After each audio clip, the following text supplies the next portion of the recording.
Chapter 45 12U might really be the ghost ancestor. Elder Jun sullenly gave up his cave and moved to the original Tiger Lord's cave. Yun Chujo swaggered into the cave with Di Baiming and Aog, letting Chu Emo stand guard at the entrance. Chu Emo was not stupid. She knew that she and Yun Chujo were now in the same boat. If Yun Chujo's position was stable, she would also soar. Once Yun Chujo fell, she would not be able to survive. Therefore, Yun Chujo did not need to say much. She would also dutifully guard the outside. Even so, Yun Chujo was not at ease. After asking Aog to open an isolation array, the three of them began to talk. "Little Jiu, you are too bold. You even dare to pretend to be the ghost ancestor?" Aog said in a low voice. Yun Chujo rolled her eyes. "If I didn't have the wisdom to pretend to be the ghost ancestor in a hurry, do you think I would still be alive?" Then, Yun Chujo recounted what had happened in the past few days. Then what should we do next? You are not the real ghost ancestor. You will be exposed sooner or later. By the way, did you get the soul gathering pearl? Aog asked with concern. Yun Chujo sighed. I wanted to get the 5 soul gathering pearls, but they were very strange, so I didn't dare to act rashly. Besides, the main thing is that I don't know how to use those soul-gathering pearls to condense a physical body. Should I bring them with me, or directly swallow them into my stomach? Is one enough, or do I have to get all 5? Don't those evil spirits know? Aog asked again. Their method is to use the soul power emitted by the soul-gathering pearls to cultivate. Although this method is safe, it takes too long, Yun Chujo said with disdain. Aog also frowned when he heard that. Although there were some developments, it was still useless. Could it be that they wanted to leave little Gio here to cultivate? Aog realized that ever since he entered this place, Di Baiming had not said a word. He pursed his lips and his heart.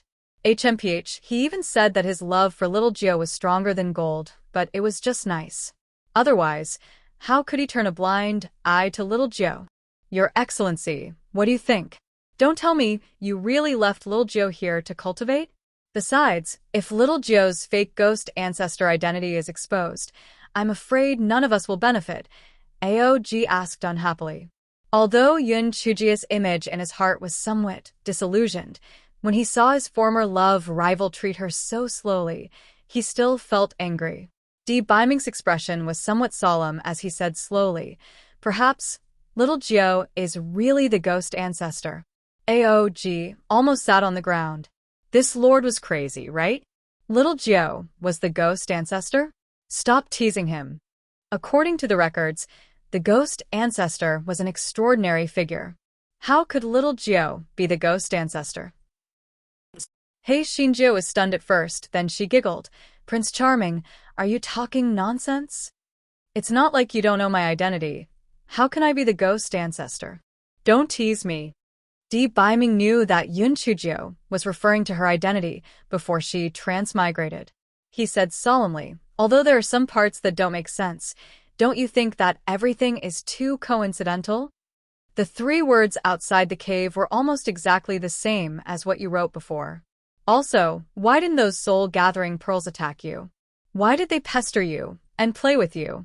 Also, those drifters had been pestering you since the towering sky continent, and they couldn't wait to bring you to the ghost realm. In addition, the speed at which you cultivate your soul power is clearly abnormal. All of these things indicate that you are very likely the reincarnation of the ghost ancestor. Chapter 45:13 Hey Xinjia's jaw dropped in shock. She had never thought about it before, so she did not think much of it. However, after hearing what Di Baiming said, it was true. No wonder she felt that the 3 dog-like characters at the entrance of the cave looked familiar. It was exactly the same as what she had written before. Especially the soul-gathering pearl and the soul-extinguishing baleful wind that they emitted, the only thing that did not attack her. Could it be that she was really the reincarnation of the ghost ancestor? The more she thought about it, the more she felt that this possibility was very high. However, why did she not have any memories? Could it be that there was a seal in her body? Also, according to the records, the ghost ancestor was a godlike existence in the ghost realm at that time. Why did it disappear later? And why did it become her? One had to know that the modern world she was originally in was completely different from this place.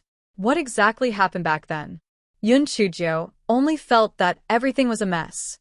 She could not make sense of it at all. There was also the Divine Devil Hall, and that piece of trash Lan Luochen, who said that everyone wanted Di Biming to die. It was as if everything was being controlled from behind the scenes. They were just chess pieces that were set up by someone. Yun Chujio was initially a little wary of AOG. However, after going through life and death, she had also treated him as one of her people. Hence, she asked Di Biming directly, "What happened? Prince Charming, you suddenly disappeared after breaking through that day. What exactly happened? Did you really go to personally pick out the spirit souls? Why did you come back as the Lord of Xingzun?"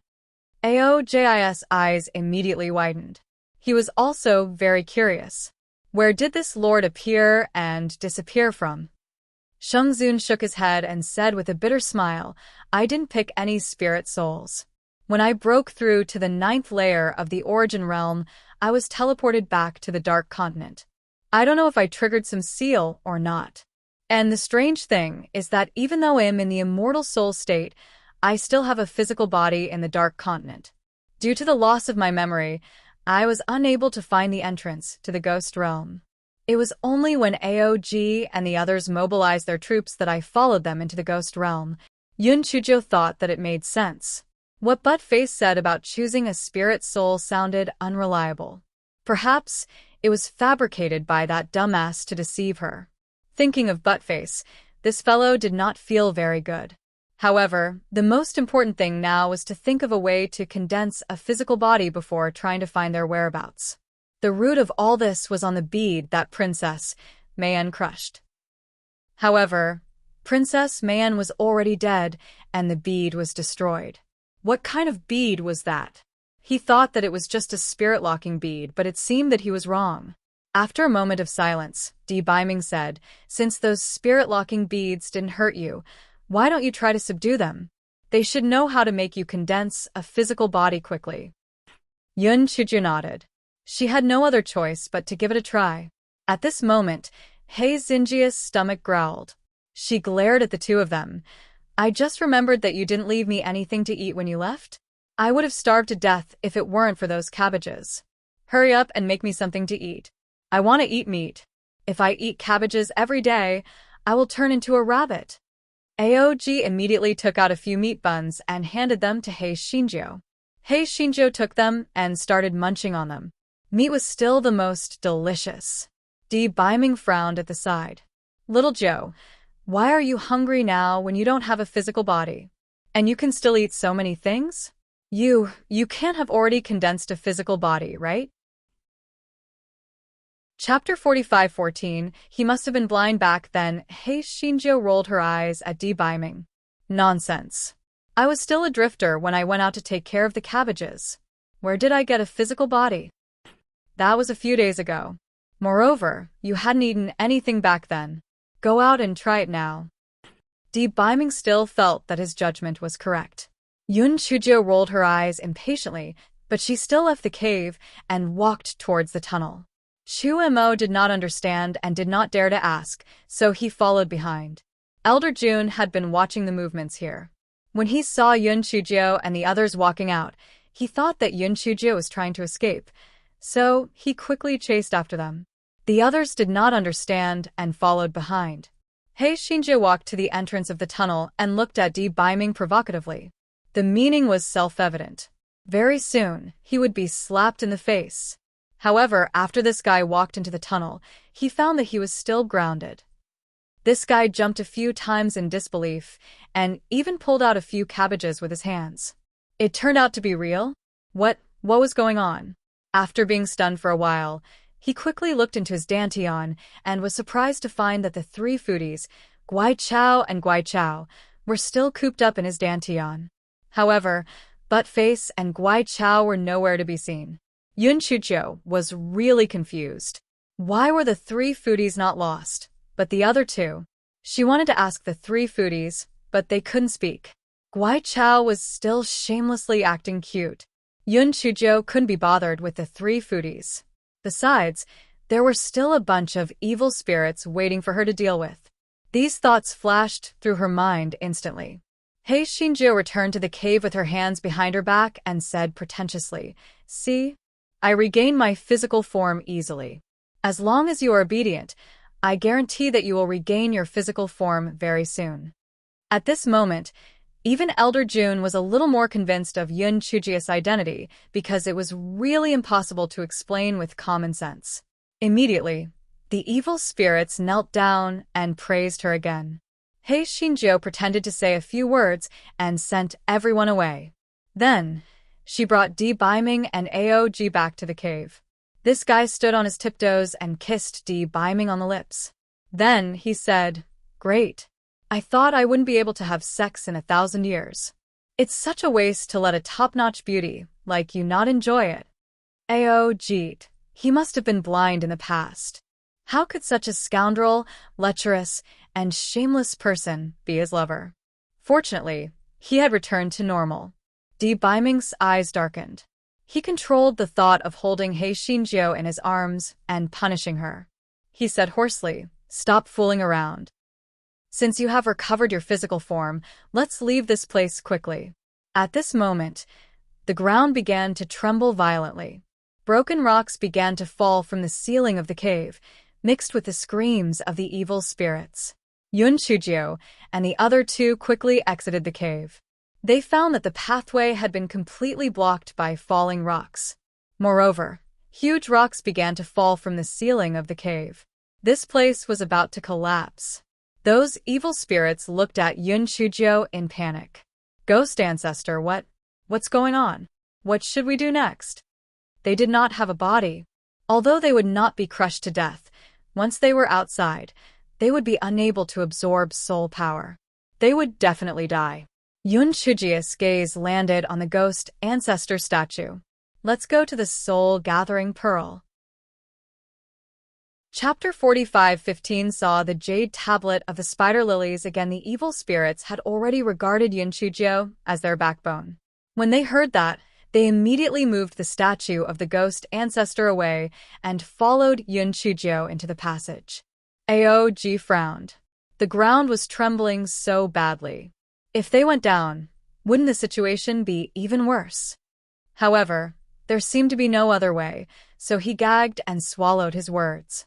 After walking for some distance, Yun Chujiu found that the trembling was getting less and less intense, and there was almost no effect. A cold smile appeared on the corner of her mouth. It was indeed so. She had thought of a possibility in a split second just now.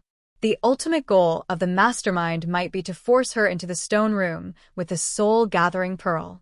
Otherwise, that person would not have given Princess Mei Yan the red pearl. The evil spirits would not have lost their intelligence for no reason, and the life extermination array would not have been set up at the entrance of the 10,000 Ghost Cave. She had just obtained a physical body, and the 10,000 Ghosts Cave had collapsed. This meant that there must be someone in the evil spirits. However, there were thousands of evil spirits in the 10,000 Ghosts Cave. Who was the spy? Yun Chujiu immediately eliminated Elder June since he was a spy. He naturally would not reveal himself. He would not be so ostentatious. Yun Chujiu rolled her eyes and quickly thought of an idea. When everyone reached the stone room below, Yun Chujiu didn't take out her jade token to open the cave. Instead, she said to everyone, "I remembered something very important. Since this place is underground, then it will definitely collapse. Aren't we waiting to be buried alive here? So let's go up." Everyone, are you fucking kidding me? What did you do earlier? Only now did you remember? Elder June said in a bad mood, "Ghost ancestor, I reckon that the top has already collapsed. Even if we go up, we won't be able to get out. Why don't we go in and hide for a while, and then we'll have a long-term plan?" Yun Chujiu pondered for a moment and said, "What you said makes sense. However, the cold energy inside is harmful to all of you. Let's rest here for a while." Everyone thought that it made sense. The cave inside was filled with cold energy, and the soul power here could be considered rich. It was possible for them to stay here for the time being. Yun Chuzhou chewed on the meat bun while sizing up everyone without batting an eyelid. If there really was someone spying on them from behind, they would definitely be anxious to let her enter the cave. She did not believe that he would be able to keep his cool. The most direct and effective way to force her into the cave was to collapse the place as well. She only needed to keep an eye on anyone who made any strange movements. Di Baiming and she were connected in their minds. Although they did not speak, Di Baiming had already guessed her intentions. He also kept an eye on the group. 2 days passed in a row, and nothing unusual happened. That night, just when the group was feeling sleepy, Di Baiming suddenly appeared in front of a person and grabbed his neck. Everyone's sleepiness disappeared, and they looked at Di Baiming in confusion. Elder Jun was unhappy with Yun Chuzhou, so he naturally did not like Di Baiming. Seeing this, he snorted, "Shengzun, what do you mean by this?" Di Baiming did not reply. Instead, he pried open the person's palm. In his palm was a jade token engraved with the resurrection lily. Di Baiming and Yun Chuzhou were shocked. It was the Divine Devil Hall again? Elder Jun and the others did not recognize this jade token. They asked in confusion, "Is there anything wrong with this jade token?" Chapter 45:16. You can't be the ghost ancestor, Yun Chuzhou sneered. Of course there's something wrong. Something very wrong. He was the one who caused the cave of 10,000 ghosts to collapse, and he even planned to make this place collapse as well. If I'm not wrong, the reason why all of you lost your intelligence and became muddle-headed before was most likely because of this person. I didn't expect the Divine Devil Hall to extend their hand so far, to actually have claws and teeth in the ghost realm. Elder Jun and the others didn't know the Divine Devil Hall at all, due to the loss of their memories. However, losing their intelligence and destroying the 10,000 ghost lair were related to their personal interests. They immediately exploded. All of this was done by Qi. That's impossible. Qi is usually very low-key. Other than cultivating, he is also cultivating. How could he do such a crazy thing? That's not right. Think about it. He seems to be the first person to regain his intelligence. His cultivation isn't high, so how could he be the first to regain his intelligence? Although I lost a lot of my memories, I still have some impression of everyone. It's just that I have no impression of Qi. You're right. I also remember some people, but I also have no impression of him. Everyone was talking at the same time. They realized that no one had any memory of Qi. However, no one had suspected this matter before. In addition, there were thousands of people in the 10,000 ghost lair. Naturally, no one doubted Qi identity. When the evil spirits thought that Qi was the main culprit, they were furious. They wanted to tear Qi into pieces immediately. Elder Jun was so angry that he was trembling. Qi, we have no enmity with you. Why on earth would you do this? Qi laughed coldly. There's no need for so many WHYs. If it wasn't for the fact that you guys still have some value, I would have killed all of you long ago. You're just a bunch of trash. Elder Jun and the others were furious. If they didn't still want to ask him for his statement, they would have cut him into 1,000 pieces. Yun Chuzhou frowned. This Qi was clearly not afraid of death anymore. He would probably not ask anything. The Divine Devil Hall was a good method. However, even if he didn't say anything, it didn't mean that she wouldn't get anything. She snorted coldly. Do you think that I won't know if you don't tell me? Your ultimate goal isn't me, right? It's my idol, right? If my idol enters the cave, it will cause great damage to him. Right and wrong? Qi pupils contracted. Yun Chuzhou knew that her guess was right. This was what she had just thought of. If this person's target was her, he would have thought of a way to kill her long ago. There was no need to delay for such a long time. Yun Chuzhou continued, TSK, what kind of earth profound Qi and eye of earth profound Qi are you guys from the Divine Devil Hall? It's all a trick to divert attention. Your ultimate goal is always to kill my idol, right and wrong? Qi pupils constricted once again, and he revealed a few traces of shock. What kind of groundless people are you guys making up? TSK, only that fool, Princess Mayen, would believe your words. The red bead in her hand was also given to her by you guys, right? Also, back then, the ghost ancestor was also killed by you guys, right? Yun Chujio stared into Qi-Ying's eyes and said. Qi-Ying laughed sinisterly. Yun Chujio, you're really smart. I didn't expect you to guess so much. No wonder you ruined many of our plans. But, so what? Unless you're the real ghost ancestor, not only you and Di Biming, but everyone here will die.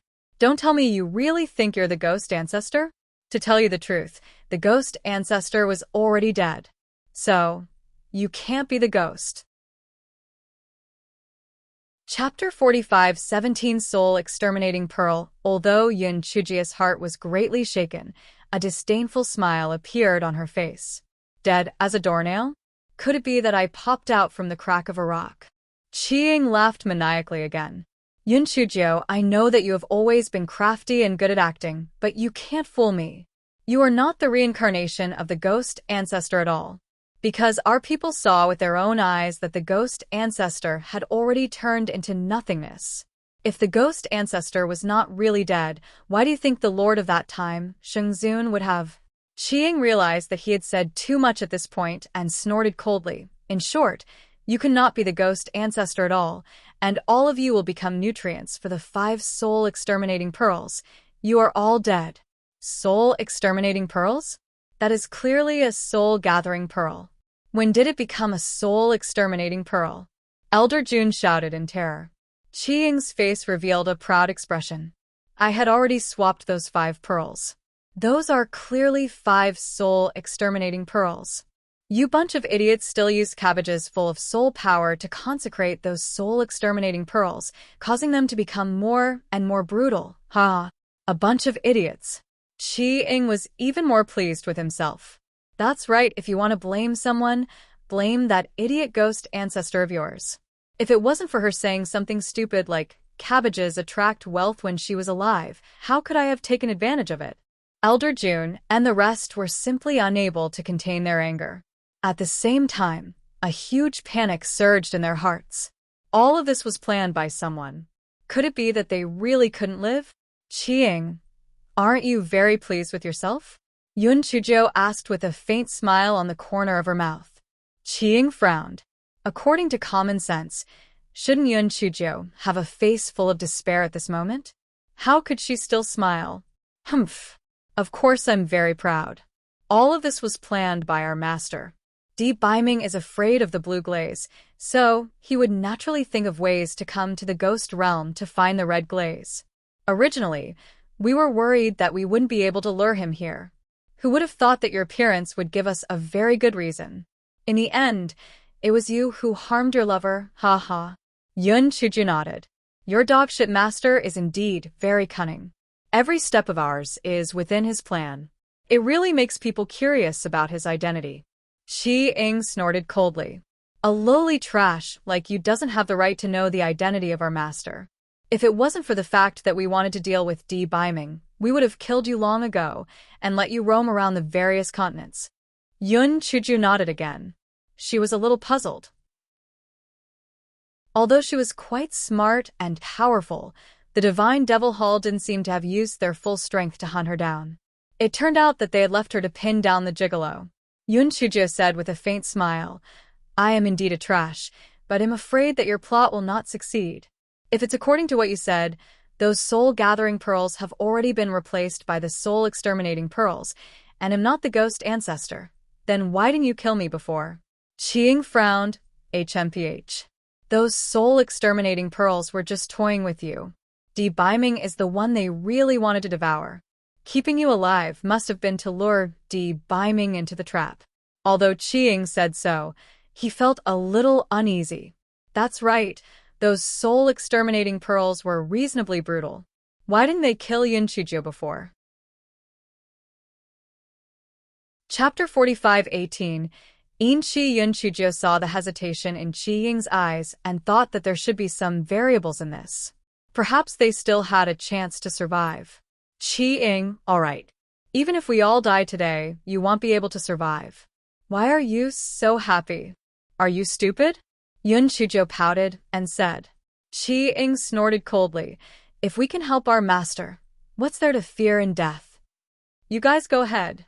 Yun Chuzhou became more and more curious about that so-called master. His ability to train his subordinates was really amazing. Yun Chuzhou sighed. Qiying, you're quite a character. Looks like we're going to die together. Since we're so fated, can you tell me where my Yuan Chong and Spirit Soul have been taken? Qiying said disdainfully. How would I know where they've gone? Even you're just a chess piece for us, and we're disdainful to deal with those two beasts. Yun Chuzhou didn't doubt Qiying's words. At this time, he didn't need to lie.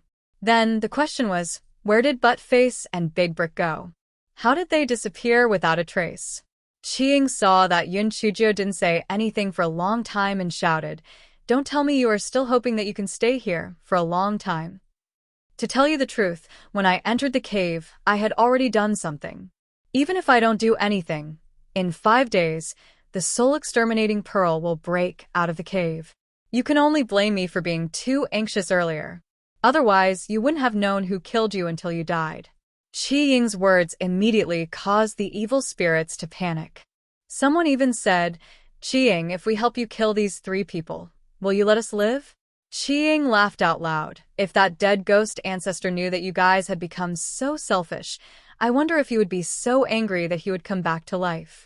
However, you guys don't have to waste your energy. You guys can't kill this Biming. If you could kill him so easily, our master wouldn't have to go through so much trouble and waste so much energy. Yun Chuzhou's face suddenly turned gloomy. She had recorded the people who wanted to kill them in Xiao Hei's account book. If they were to escape, none of them would be able to live. Prince Charming, cripple Qiying's cultivation first to prevent any unnecessary complications, Yun Chuzhou said fiercely. Biming's eyes darkened when he heard that. He crippled Qiying's cultivation with one palm strike, and Qiying immediately collapsed to the ground like a pile of mud. At this moment, the stone wall actually split apart. 5 soul-exterminating pearls emitted a demonic red light as they flew out. They flew towards Biming's location. Qiying laughed out loud. So these soul-exterminating pearls can't wait any longer. Biming, you're dead. Haha, no one can survive. Let's all die together. The evil spirits retreated one after another, trying their best to stay away from the soul-exterminating pearls. Even so, there were still a portion of people who did not have the time to retreat and turned into ashes. The moment these soul-exterminating pearls approached, the cold poison in Biming's body began to take effect. In the blink of an eye, his body had turned into a thin layer of ice. A thought flashed through Yun Chuzhou's mind. No wonder she felt that the cold energy in the cave was somewhat familiar. It was actually the same as the cold energy in the gigolo's body.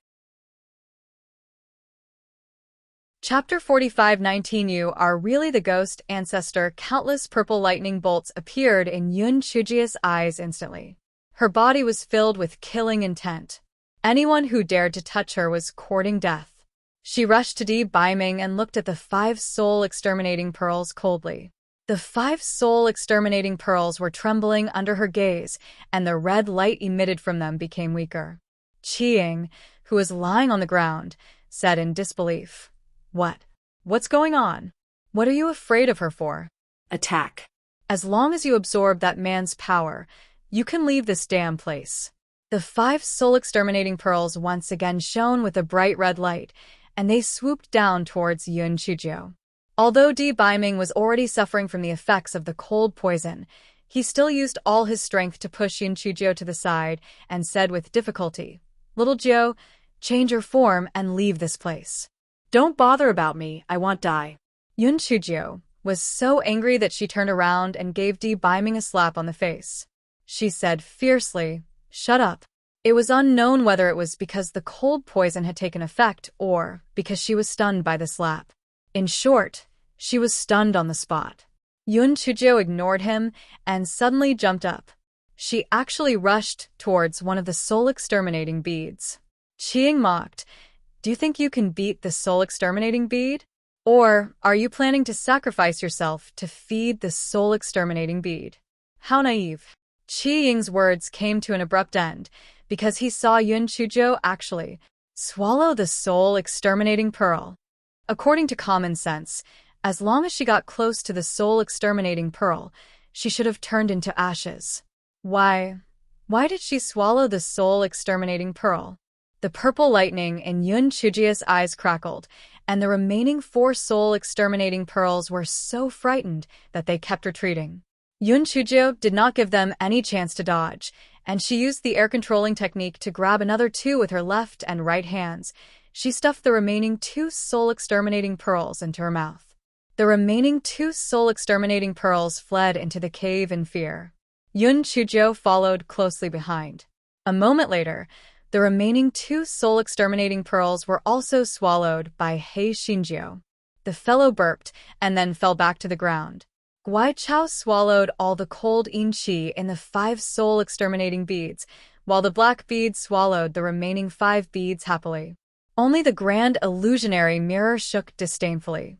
2 foodies. Apart from that, there were still several red mists remaining. He Xinjiu had already fainted. There was no other way. This was the sequela after every blackening. However, perhaps it was because they were in the ghost realm now. He Xinjiu woke up very quickly, but she was still a little weak. The moment He Xinjiu woke up, the red mist in her dantian slipped out of her dantian and floated out from between Yun Chujia's brows. Yun Chujio touched her forehead and looked at the smug red mist. She knew that it was the same thing as the drifters. How could there be such red mist in the soul-exterminating pearl? Qiang looked at the red mist and said in horror, It's impossible. How can you really be the ghost ancestor? Aren't you already dead? Qiang's face was ashen. No wonder the soul-exterminating pearl didn't attack you. The soul-exterminating winds even protected you. It turns out that you really are the reincarnation of the ghost ancestor. How is this possible? However, even if you are the reincarnation of the ghost ancestor, you can only use these drifters to control the soul-exterminating pearls. How can you be fine even if you swallow them? Chapter 45:20 He was your mortal enemy in your previous life, Yun Chujio said weakly. Can't you be a little more creative? I call these red mist drifters, and you're also called drifters? Qiang. He wanted to call them something else, but no one knew the origin of these red mists.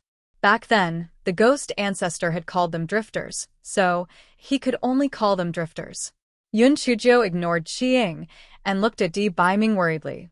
Di Baiming was now completely covered in ice. It was obvious that the cold poison in his body had completely flared up. Yun Chujio said to Aog, Give me something to eat and break the ice on my Prince Charming's body. Otherwise, he will really become an ice sculpture. Aog was dumbfounded by these changes. He subconsciously followed Yun Chujio's instructions. First, he handed her a few meat buns. Then he took out his long sword and struck the hard ice on Di Baiming's body. Old June and the others did not dare to say anything throughout the whole process. They felt that their brains were not enough. Qiang previously said that this little girl was not the ghost ancestor, and now he said that she was the ghost ancestor. What was going on? Yun Chujio ate a few buns and had the drifters get a cabbage to eat. Only then did she feel that she had regained some of her strength. Yun Chujio stood up and gave Qiang a fierce kick. Didn't you say that I could not be more dead? Then where did I jump out from? Qiang thought to himself, how the hell would he know where this fellow in front of him had jumped out from? Didn't they say that the ghost ancestor was dead? And I saw it with my own eyes. Why did he come out again? Only then did he remember something unusual. When the spy reported to him, he had mentioned that Yun Chujio's spirit was a big red brick. Could it be that it was made of drifters? Sigh, I can only blame myself for being certain that the ghost ancestor was dead, so I didn't think of it in this way. Otherwise, I wouldn't be so passive. I was really one step behind. Come, tell me, how did I die back then? Yun Chujio poked Qiang's head with the treasured sword and said, Ha ha ha, isn't that ironic? Do you feel like the sky is about to collapse right now? You actually fell in love with your enemy and even risked your life to save him. Do you think you're the stupidest person in the world? Yun Chujio was stunned. You said that my Prince Charming was my enemy in my previous life? Qiang nodded. That's right, and it's the kind of enemy that won't rest until one of us dies. Why else would he be the lord of the Yen clan and you the ghost ancestor of the ghost realm? Asked Xingzun. That's because you brought those remnant souls into the ghost realm to fight against him. Di Baiming, who was covered in solid ice, also heard Qi Ying's words, and panic rose in his heart. Little Jiao, don't listen to his nonsense. Yun Chujiu glared at him fiercely. Shut up. Can't I shut your mouth? A certain someone. Qi Ying's eyes revealed a flash of joy. Ghost ancestor, now that you know the truth, why don't you join hands with me to kill Di Baiming? As long as I can restrain him, I promise you that I will put in a good word for you in front of the Lord. Not only this ghost realm, even the Dark Continent is yours. Yun Chuju nodded. What you said makes sense. There are plenty of people with 2 legs. I don't have to hang myself on a crooked tree. Chapter 45:21 was an unusual thought. Qi Ying's eyes lit up with joy when he heard that. The ghost ancestor is indeed a formidable figure. His decisiveness in killing is not something an ordinary person can compare to. Since we have come to an agreement, let's join hands to kill Di Baiming. As long as we kill him, everything will be over. I can live, and you can be your ghost ancestor again. Although you ate the 5 soul-exterminating pearls, I still have 1 more soul-exterminating pearl. You just need to lock him in the cave. In time, he will definitely die. Qi Ying said with some excitement. Really? Where is the soul-exterminating pearl? I will put it in the cave immediately. I can finally take revenge. Let me tell you, I have long disliked this gigolo. The cold poison is acting up every now and then, causing me to not have sex with him until now. I have had enough. Yun Chujiu pouted and said. Qi Ying thought that this brat was really shameless. She actually said such words in public. However, this also meant that she really despised Di Baiming, so he said, it's inside the jade token that you searched earlier. All you need to do is break the jade token. Yun Chujiu cursed in her heart. Damn it, it was a good thing that she got his words out. Otherwise, if she kept this jade token with her all the time, she might have harmed the gigolo. Yun Chujiu took out the jade token with a hidden flower pattern from her sleeve pocket. After using the sword to break it, a soul-destroying pearl indeed floated out. Yun Chujiu swallowed the soul-extinguishing pearl without saying a word. Qi Ying shouted anxiously, What? What are you doing? Yun Chujiu spread out her hands. I ate it. Do you still want to keep such a disaster? Do you think I really believe your nonsense? TSK, don't say that what you said isn't true. Even if it is true, it is still a past life. I don't care. If the pretty boy was really my enemy in his past life, then he can be my lover in this life to atone for his sins. Isn't that just right? Qi Ying couldn't believe his ears. This Yun Chujiu's brain wasn't right? If a normal person had listened to his words, even if they didn't turn against Di Baiming, wouldn't there still be enmity between them? How could there be nothing? Di Baiming's originally worried heart finally relaxed. Although he did not have any memories of this entanglement, he was afraid. He was really afraid that he would lose little Jiao. Qi Ying was stunned for a long while before he sneered, Yun Chujiu, I admit defeat. If it were in the past, I would not have fallen for your trick. But now that I am forced into a desperate situation, that is why I trusted you so easily. However, don't be too smug. The reason why you can say that you're calm now is because your memories haven't recovered. Once you recover the memories of your previous life, I don't believe that you can still fall in love with your enemy. Yun Chujiu shrugged her shoulders. What's the use of believing it or not? Do I need you to believe me?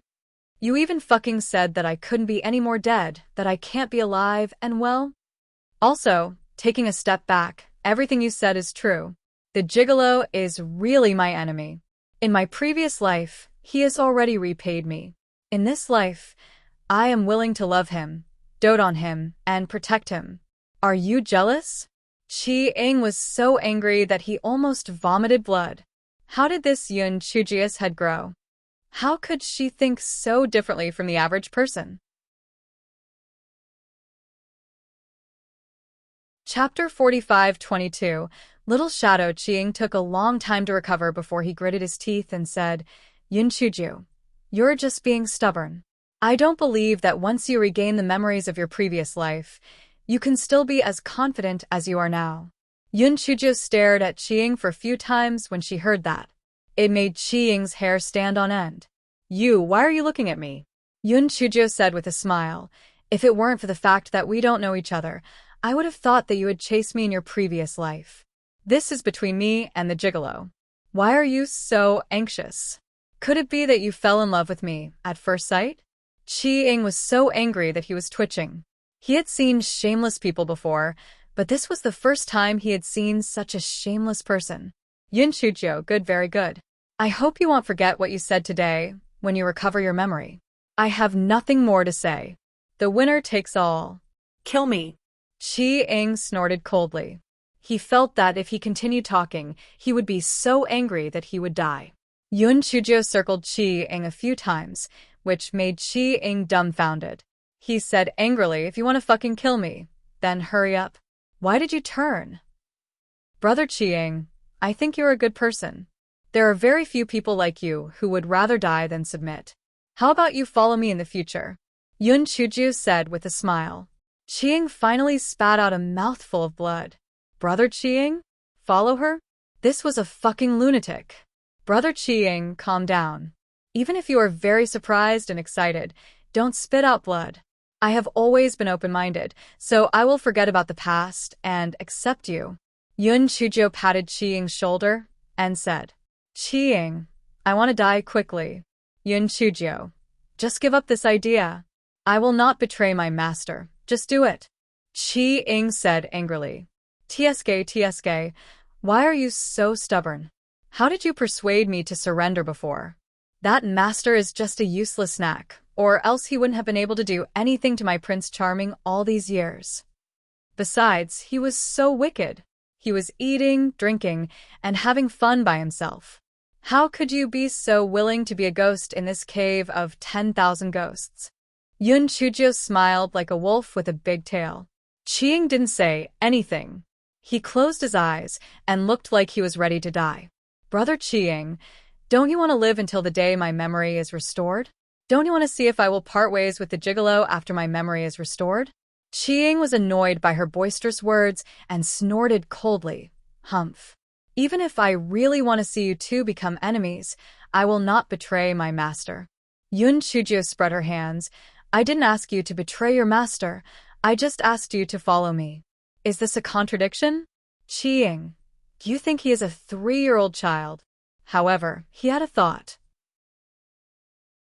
If he pretended to submit and followed Yun Chujo, he might be able to act as a spy for his master. Therefore, he showed a conflicted expression. After a long while, he said, all right, even ants can survive. I will follow you for now. But we have agreed that I will not tell you anything about the Divine Devil Hall. You can forget about getting any information about the Divine Devil Hall from me. The little shadow was speechless. How did he change from little brother Chiang to little shadow in the blink of an eye? Chapter 45-23. She was lustful for beauty. Yun Chujo turned around and said to Chua Mo, who had a dumbfounded look on her face, Sister Mo, keep an eye on him. If he doesn't behave, kill him. Chu and Mo nodded in a daze. To be honest, Chiang had once spoken up for her. She did not expect him to be such a vicious person. Yun Chujo was full of schemes. She was certain that Chiang wanted to be a spy by her side, so he would be very well behaved for the time being. He might even perform a little, and she was not worried that he would cause any trouble at all. Moreover, his cultivation base had been crippled. Even if he wanted to, he would not be able to do anything. Yun Chujo glanced at the evil spirits again. Elder June immediately took the lead and knelt on the ground, saying things like the ghost ancestor should not be blamed. Yun Chujo sneered, your lives were saved by me, but some people just wanted to repay kindness with enmity. Has your conscience been eaten by dogs? Elder June, I know you have your own thoughts, but since you have worked hard for so many years, I won't pursue it. You bring people and kill those who wanted to kill me just now. Elder June did not dare to have any objection. He immediately brought people and killed those who said they wanted to kill Yun Chuzhou. Yun Chuzhou could not be bothered with them anymore. Instead, she looked at Di Baiming. Aog was going to break the hard ice on Di Baiming's body every once in a while. He felt that his brain was no longer sufficient. The main reason was that the amount of information was too much. He still could not figure it out in a short while. Was little Jiu really the ghost ancestor? In his previous life, he was still a mortal enemy of the Lord and Xingzun? That Qi Ying was someone from the Divine Devil Hall? All of this was planned by the Divine Devil Hall? That was true. He was able to come to the ghost realm because of the instigation of the people from the Divine Devil Hall. Putting everything else aside, the Yen clan would never betray the Lord. They would definitely follow the Lord, even if the Lord was once his love rival, Xingzun. What made him most incredulous was that little Jiu had even taken in that Qi Ying. Didn't she know that it was a poisonous snake? Wasn't she afraid of breeding a tiger? Aog gagged and swallowed his words. It wouldn't be too late to say it when there was an opportunity. Yun Chuzhou ignored Aog and looked at Di Baiming. Di Baiming's face was as pale as paper, and there was a small and perfect palm print on the left side of his face. Hei Xinzhou touched her nose guiltily. The reason why she had slapped Di Baiming was firstly because she was anxious, and secondly because she wanted to shock Di Baiming. If she hadn't slapped him, he probably wouldn't have been stunned. Even though that was the case, if she did not slap him in the face, when the gigolo recovered, he would probably not be kind to her. Hei Xinzhou pulled Aog aside and kissed Di Baiming's lips directly. The evil spirits. Aog. Qi Ying. He finally understood why Yun Chuzhou ignored the grudges from his previous life. She must be fucking lusting after Di Baiming's beauty. He did not expect the grand ghost ancestor to turn into a pervert after being reincarnated. Hei Xinzhou naturally did not take advantage of him. She wanted the Guai Chao to suck out the thing that created the cold poison in Di Baiming's body. Although she knew that the hope was not high, what if it worked? Needless to say, it was most likely because she had not used this move for a long time. The moment their lips touched, something in Di Baiming's body jumped into Yun Chuzhou's dantian and was immediately eaten by the Guai Chao. The speed of the Guai Chao was very fast. Yun Chuzhou still could not see what it was eating. Chapter 45-24 was about Xingzun. Di Baiming's condition instantly improved a lot. Although he was still very weak, his body was no longer frozen. Qi Ying's eyes were wide open. What was going on? Why did this pervert kiss Di Baiming, and the cold poison in Di Baiming was alleviated a lot? No wonder their Divine Devil Hall could not kill Di Baiming. So, as long as Di Baiming was kissed by Yun Chuzhou, he could alleviate the cold poison? It turned out that Di Baiming was also a pervert. In his original consciousness, although the Lord and the ghost ancestor were enemies, they were also lofty and mighty figures. However, what the hell were the two perverts in front of him? Hei Xinzhou saw that Di Baiming's condition had improved a lot and said pitifully, "Prince Charming, I didn't hit you on purpose just now. You also know that my mind is not clear after I turned black. You won't lower yourself to my level, right?" Di Baiming and Yun Chuzhou had been staying for a long time, so he was used to hearing her words like turn black from time to time. He knew that Yun Chuzhou had a reason for what happened just now. Although he felt a little frustrated after being slapped, he still said, "It won't happen again." Hei Xinzhia's worried heart finally settled down. She kissed a certain god and said with a smile, "Prince Charming, I knew you were the most magnanimous and open-minded." Those evil spirits simply could not bear to look at him. Was this their ghost ancestor? Although they had lost their memories, the ghost ancestor could probably not have been such a pervert, right? Elder June hesitated for a long while before he said dryly, "Ghost ancestor, that soul-exterminating pearl was swallowed by you. How are we going to cultivate our soul power in the future?"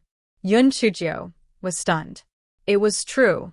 If these people did not have a source of soul power, it would not take long for them to dissipate. If she had known earlier, she would have kept the last soul-exterminating pearl. However, she quickly shifted her gaze to Qi Ying. "Little Shadow, You said earlier that you used the soul-exterminating pearl to swap the soul-gathering pearl. That means that the soul-gathering pearl is on you. Take it out. Qing. Why was this guy a pervert one moment and a monkey spirit the next? He knew that there was no point in denying it. He could only bitterly walk to a corner and pry off a rock. He took out a long jade box. There were 5 soul-gathering pearls inside. Yun Chujo rolled her eyes and refined all 5 soul-gathering pearls. She then kept 3 of them and placed the remaining 2 in the stone cave for these evil spirits to cultivate.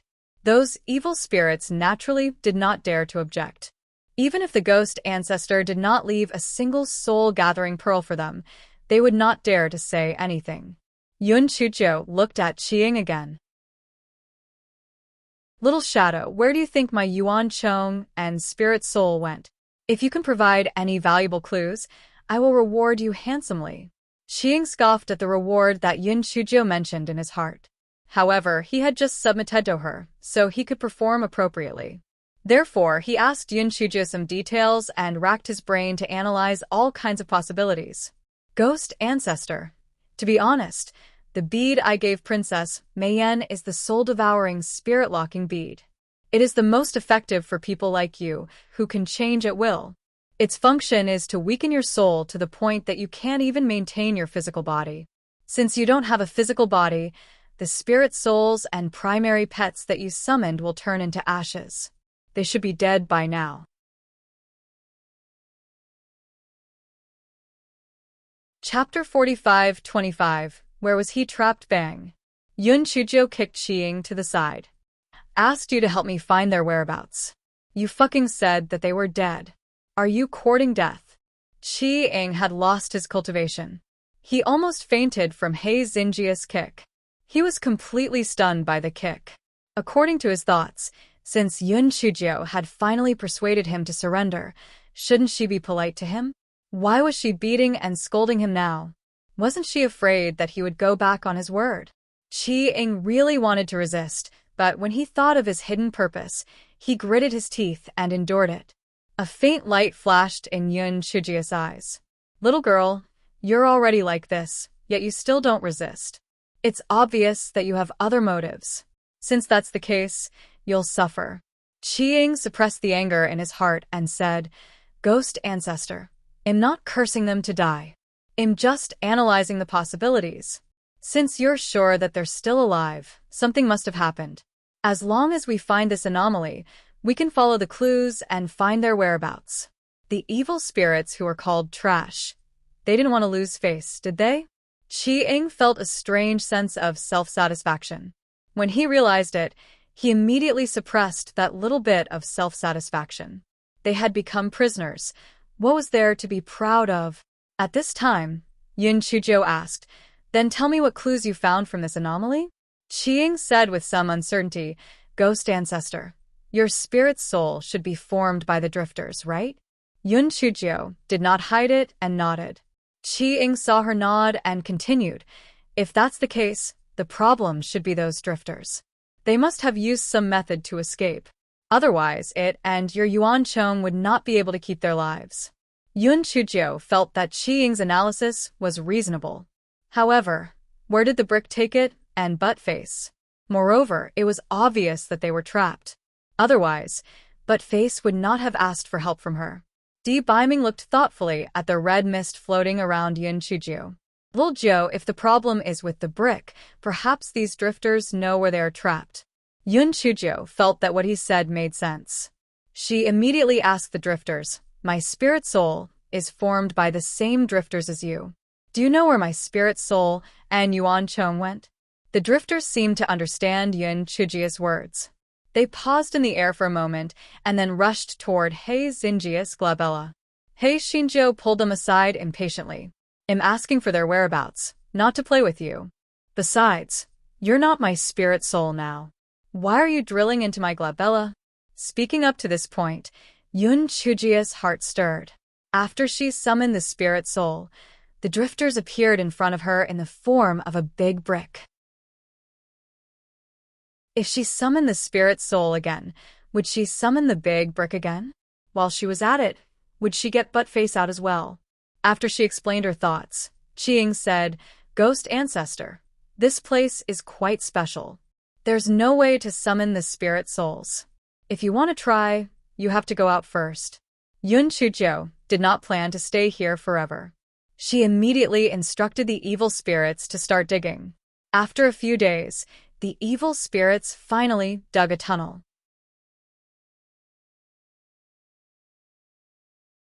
Chapter 45:26 Summon the spirit again. You guys cultivate here well, and try to cultivate a physical body as soon as possible. I'll visit you again when I have time. Also, don't fight over the soul gathering pearl.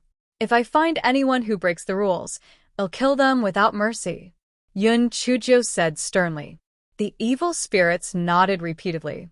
Although they couldn't wait for this jinx to leave, they still pretended to say something reluctant. Yun Chujiu knew what they were thinking and did not expose them. After all, no matter how great the favor was after so many years of training, it had faded a lot. Chu Mo, Little Shadow, you guys follow me and leave this place.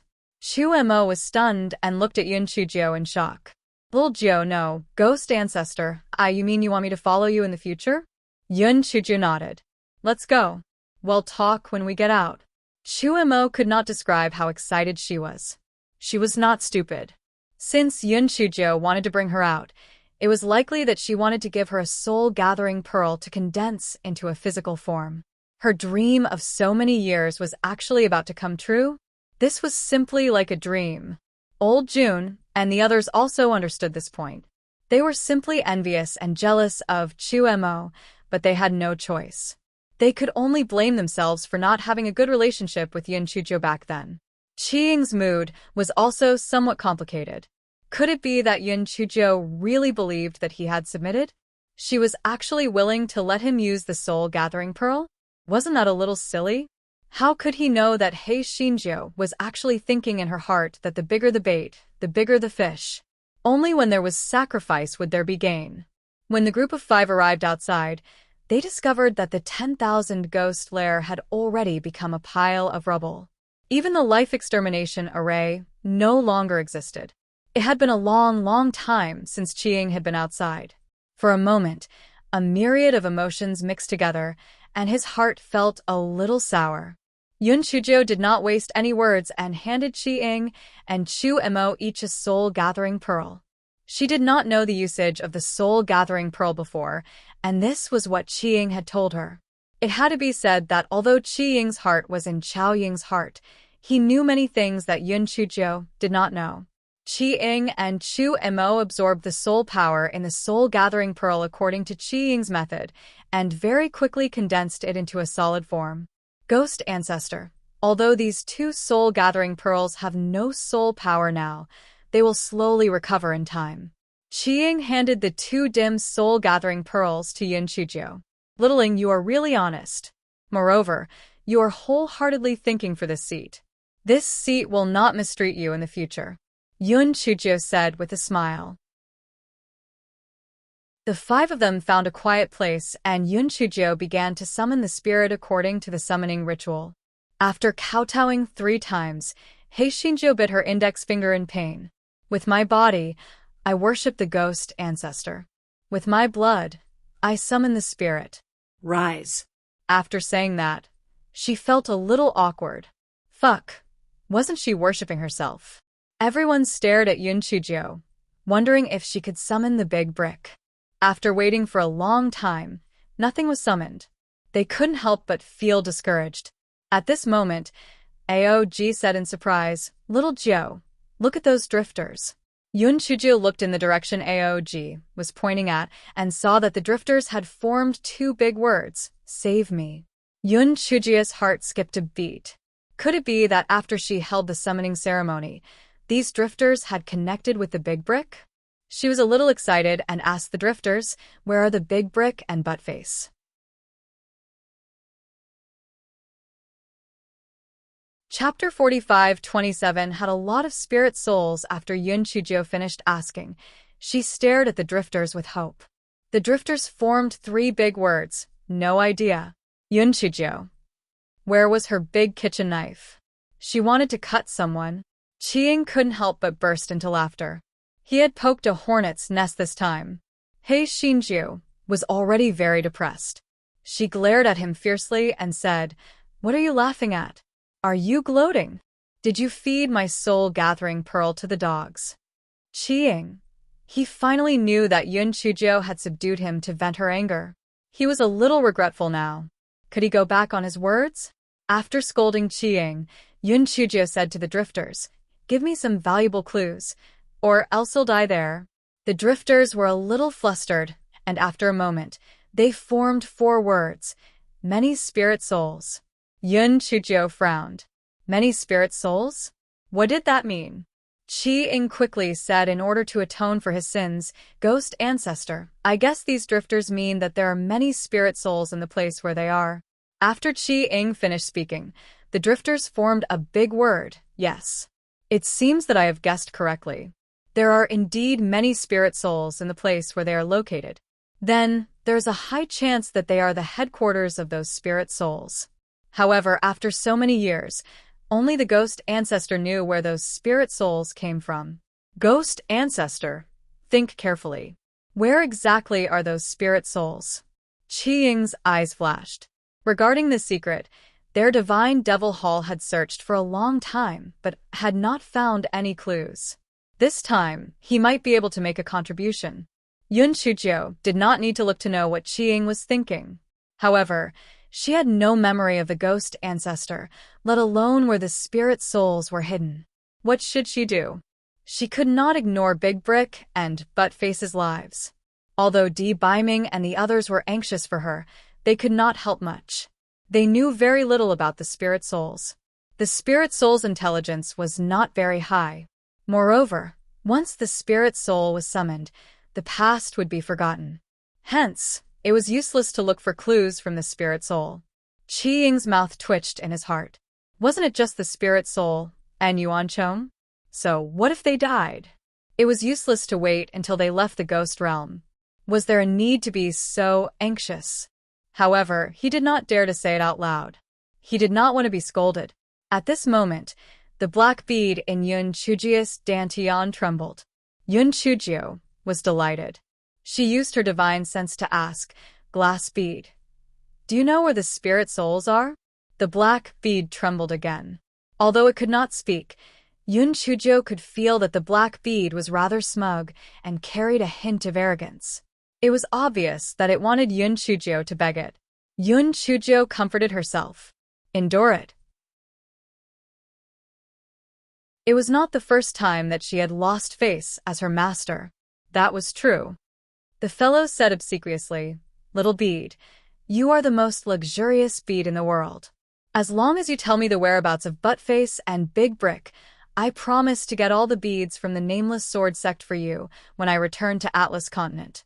Almost as soon as He Xinjiu finished her sentence, a blinding white light appeared in front of her eyes, and then she did not know anything else. When Yun Chujiu regained her consciousness, she heard a sarcastic voice, "Everyone, take a look at what she summoned."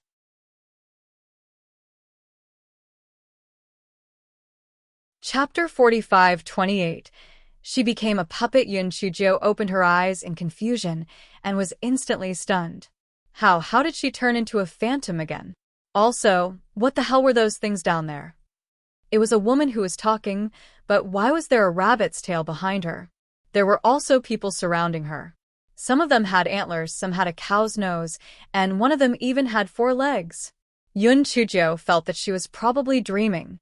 She closed her eyes and muttered, "This is all a dream. This is all a dream.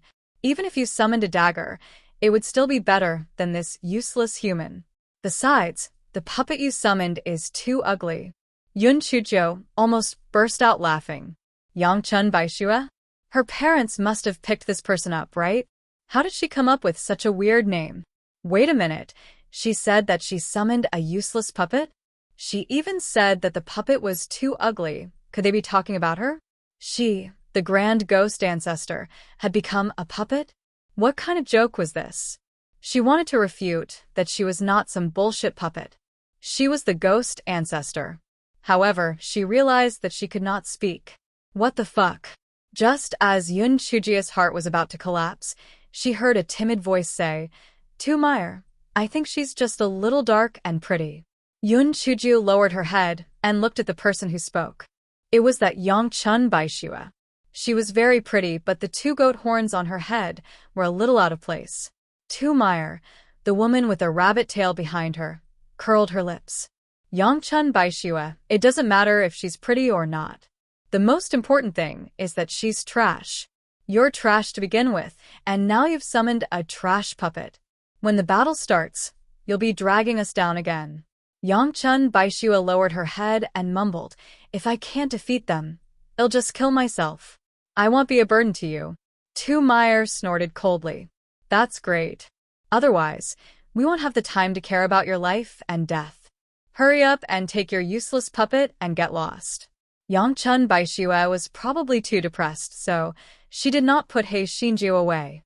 He Xinjiu was also magnanimous. After a moment of confusion, she settled down. She guessed that it was He Zhuzi who brought her here. Could it be that Buttface and Big Brick had become the puppets of these demons? No matter what, she would first gather some information before making the next step. Yun Chujiu floated behind Yongchun Baishua. She looked around and found that this seemed to be a city, and the place where they were just now should be a small square. Yongchun Baishua walked along the street to the front of a mansion. There were 3 big words written on the plaque, General's Mansion. Yun Chujiu curled her lips. These demons made them look like humans. General's Mansion. Putting everything else aside, this little doormat, Yongchun Baishua, did not look like a lady from General's Mansion no matter how she looked at it. Yun Chujiu originally thought that there must be many servants in the General's Mansion. She did not expect that it was empty. It was only Yongchun Baishua. Yongchun Baishua entered a room with many plaques. Yun Chujiu saw some names such as Yongguang Avenue and Yongchun Baishua. She instantly felt that Yongchun Baix's name was pretty good.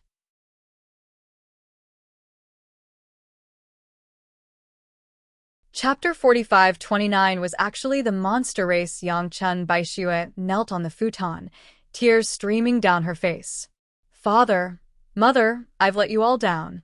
I've let down the ancestors of the sheep race.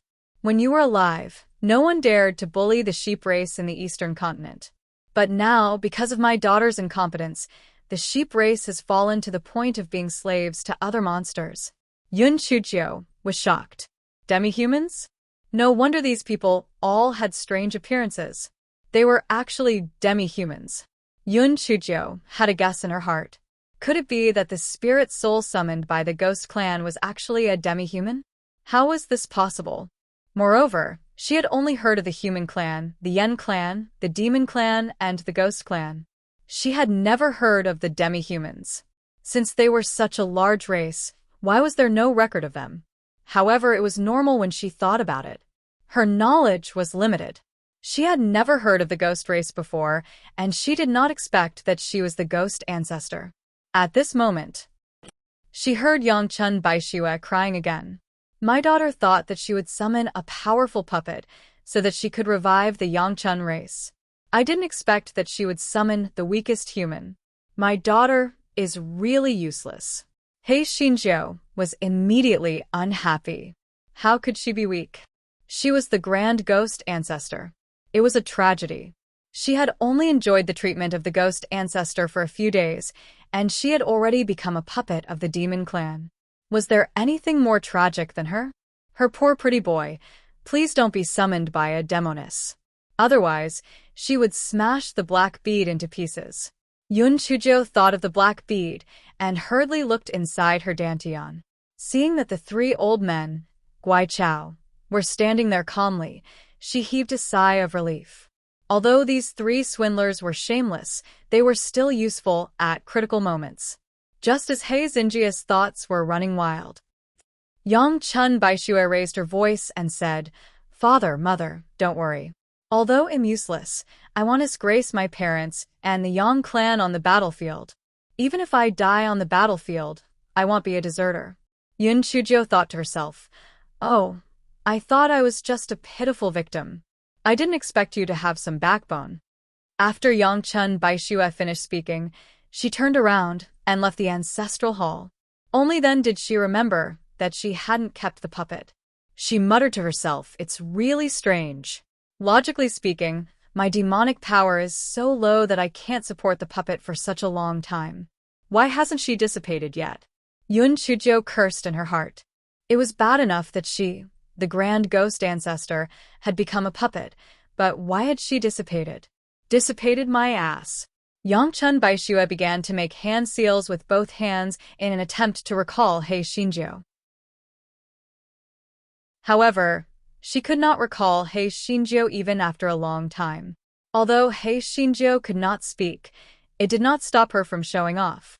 Therefore, the guy bared his teeth at Yangchun Baishue and twisted his body in a smug manner, as if he was asking for a beating.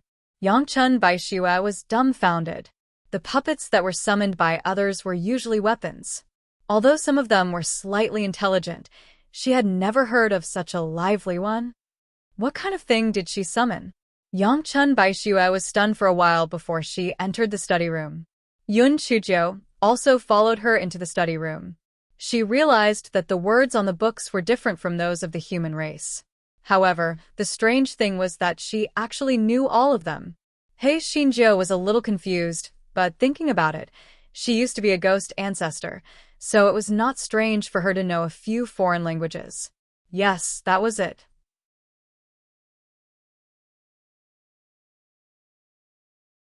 Chapter 45-30. Useless Human Puppets. Yangchun Baishue was reading books about summoning puppets. Yun Chujiu also read along. Yangchun Baishue almost threw the book in her hand on the ground. Puppets actually knew how to read? He Xinjiu rolled her eyes. This Yangchun Baishue was indeed a sheep. She was too timid. Was she that scary? However, this fellow remembered that Tu Meyer had said that she was ugly. He glanced left and right and found a mirror made of an unknown material, which floated over happily.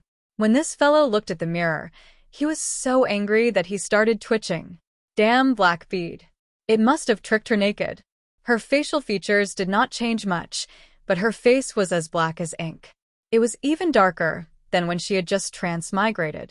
No wonder that rabbit spirit said that she was ugly. The book in Yangchun Baixu's hand fell to the ground. A puppet that could look in the mirror? Was she really summoning a puppet? He Xinjiu turned her head and saw that Yangchun Baishue was dumbstruck. She pouted and pointed at the book on the ground. Yangchun Baishue had no choice but to open the book in confusion. The book Yangchun Baishue flipped through introduced knowledge about puppets. The puppets summoned by the monster race could help the host fight, and as their strength increased, they could even gain a physical body. If the summoned weapon gained a physical body, then the host's combat strength would greatly increase.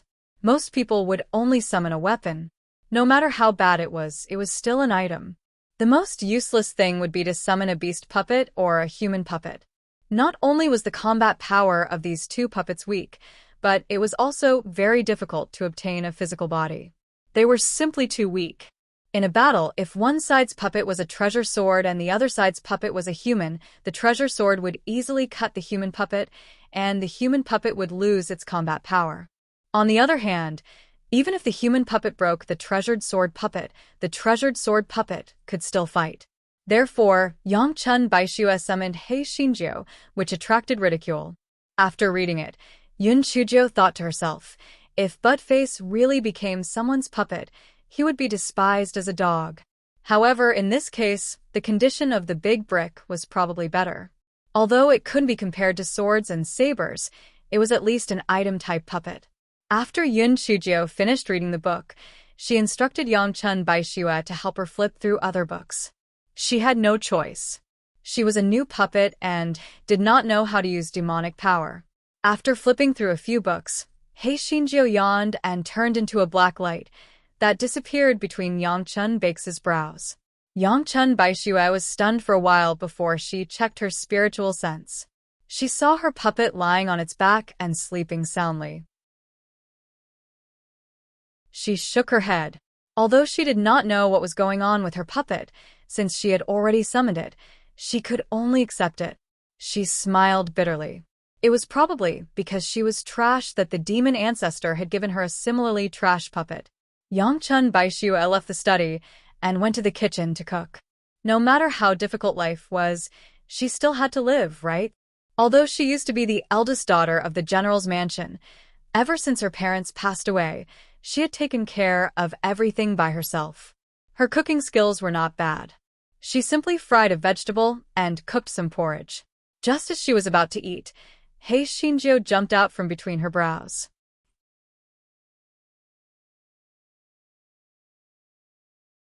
Chapter 45:30 One miserable host. Yangchun Baixue was shocked. The puppet was summoned by the host. Why did her puppet appear by itself? Hei Xinjiu stared at the food on the table. Although it was too plain, it looked pretty good and smelled pretty good. This guy tried to taste it with chopsticks, but he didn't know how to control his demonic power and almost overturned the table. This fellow could only gesture at the stunned Yangchun Baixue a few times, indicating for her to feed him, whose puppet still needed to eat.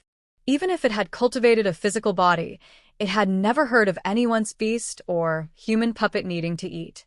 Moreover, there were very few human puppets that could cultivate a physical body, not to mention such a weirdo.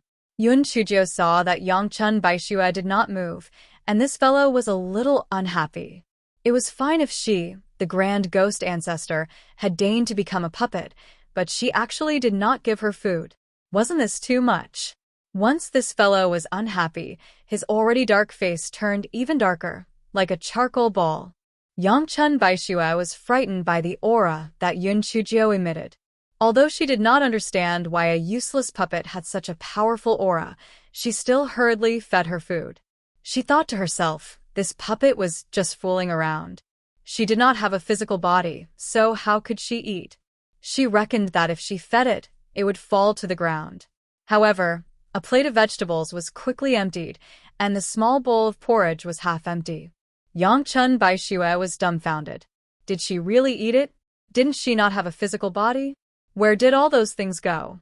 Hei Xinjiu nodded in satisfaction after eating her fill. Not to mention, this poor little girl's culinary skills were not bad. She signaled to Yangchun Baixue that she did not need to feed her anymore and could eat by herself. The miserable Yangchun Baixue ate a bowl of congee randomly with the vegetable soup.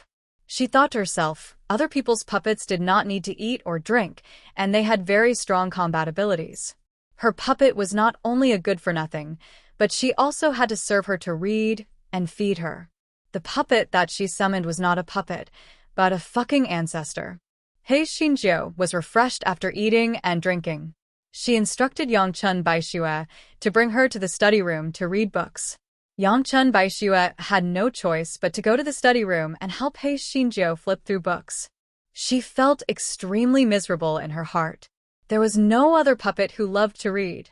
Could it be that she planned to use books to fight during a battle? Yun Chujio asked Yangchun Baixue to help her flip through books that introduced the basic situation of the demon race and the demon territory. The more she read, the more shocked she became. The demon region was divided into two parts. The southern region was occupied by plant demons, while the northern region was occupied by beast demons. The northern region was divided into the eastern and western regions. The eastern region was occupied by vegetarian demons such as the sheep clan and the rabbit clan, while the western region was occupied by carnivorous demons such as the tiger clan and the wolf clan. In fact, the food of these demons was almost the same. The demons in the eastern region also ate meat, while the demons in the western region also ate vegetarian food. However, because their ancestors had always been enemies, they were still at odds with each other. Wars would break out from time to time. Hei Xinjiu sighed with emotion. As expected, where there were people, there would be battles, and even the demons were no exception. Hei Xinjiu was watching with great interest when someone knocked on the door of the general's residence. Yangchun Baixue frowned and asked Hei Xinjiu carefully, "Well, someone is coming. Can we come back and take a look?" Yangchun Baixue felt very sad in her heart. There was no other host as humble as her.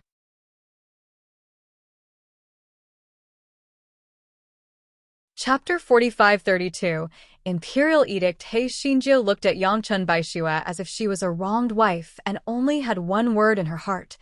Awesome. She had been tormented by Guai Chao and the others, and now she was finally the master.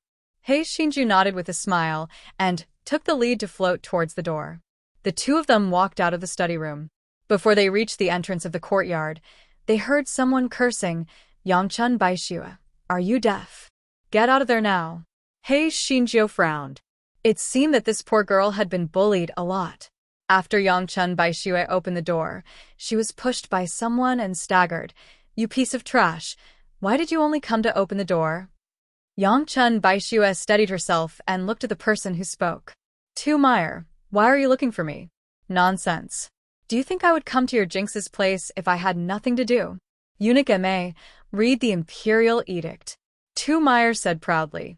An old eunuch stood beside Tu Meyer. Yun Chujiu could tell from his long face that he must be from the Ma clan. Yangchun Baixue saw Eunuch Ma holding the Imperial Edict in his hand and quickly knelt on the ground. Tu Meyer and the handmaidens she brought also knelt on the ground. In accordance with heaven's will, the emperor decreed that General Yang's daughter, Yangchun Baixue, originally had an engagement with the crown prince. However, Yangchun Baixue's demonic power was low, and now she summoned the lowest-level human puppet. It was difficult for her to be the crown prince's consort, so she changed Tu Meyer to be the crown prince's consort. In consideration of the Yang family's past contributions to the country, Yangchun Baixue has been conferred the title of crown prince's good wife. This is her. Yangchun Baixue's entire body trembled. Crown prince's good wife. Below the crown prince's consort were the crown prince's side concubines, below the crown prince's side concubines were the good concubines, and then the good wife. The so-called good wife was only slightly stronger than the Tong Fong girl. This was not showing mercy, it was clearly humiliating her. Eunuch Ma's male duck voice sounded again, "Yang Liang Yuan, are you going to accept the Imperial Edict and thank me?" Yangchun Baixue took the Imperial Edict with both trembling hands. Eunuch Ma snorted coldly, "Yang Liang Yuan, now your general's residence is just an empty shell, and your demonic power is low. The emperor has already shown exceptional mercy by granting you the title of courtesan. Don't be ungrateful." Yangchun Baixue trembled even more violently. There was grief, anger, and a hint of unwillingness. On what basis? The marriage contract was personally bestowed by retired emperor, and now she had become the crown prince's lady instead of the crown princess consort. This was simply going too far. After Eunuch Ma finished speaking, he left. Tu Meyer did not leave. She said smugly, "Yangchun Baixue, I've told you long ago that the person crown prince likes is me, but you insist on using the retired emperor's marriage to pester him. How shameless. To tell you the truth, when you enter the crown prince's residence in the future, he'll take good care of you. I guarantee that you'll never forget it." After Tu Meyer finished speaking, she left with her people smugly. Yangchun Baixue fainted in grief and indignation. He Xinjiu, who had watched a good show. This poor little girl's mental endurance was too poor. She fainted just like that? Even if she did not ask Yangchun Baixue, she knew the general's residence was useless. This Yangchun Baixue was also a good-for-nothing, so she became the crown prince's consort. Presumably, that rabbit spirit had an extraordinary family background, which was why she was made the crown princess consort. However, this emperor was really disgusting. It was fine if you didn't make a pitiful crown princess consort, but you gave her an extremely low position. It was obvious that you were bullying her.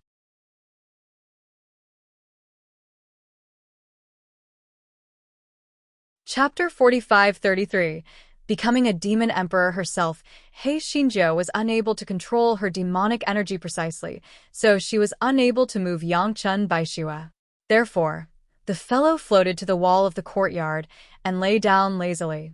In fact, the fellow did not have a physical body and was floating while lying down.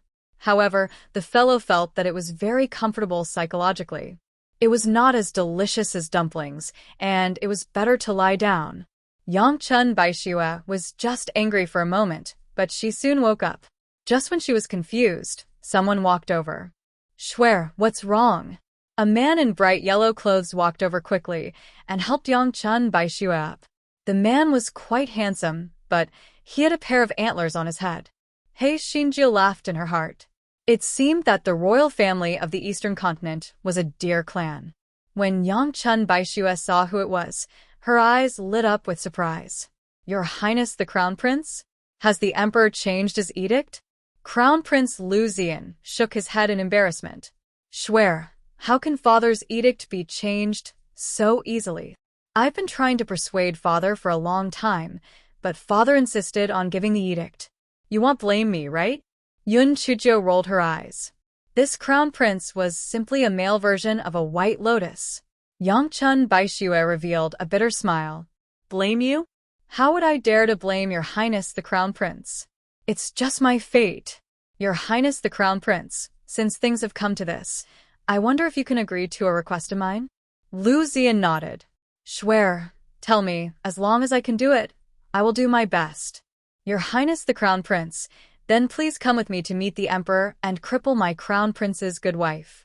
From now on, you and I will get married, and it has nothing to do with each other," Yang Chun Baishu said coldly. Lu Zian obviously didn't expect that Yang Chun Baishu would say that. His face immediately turned ugly. "Swear, you're just saying that out of anger, right? Although the position of the wife is a little low, but in the future, if there is such a day, I will definitely make you a noble consort.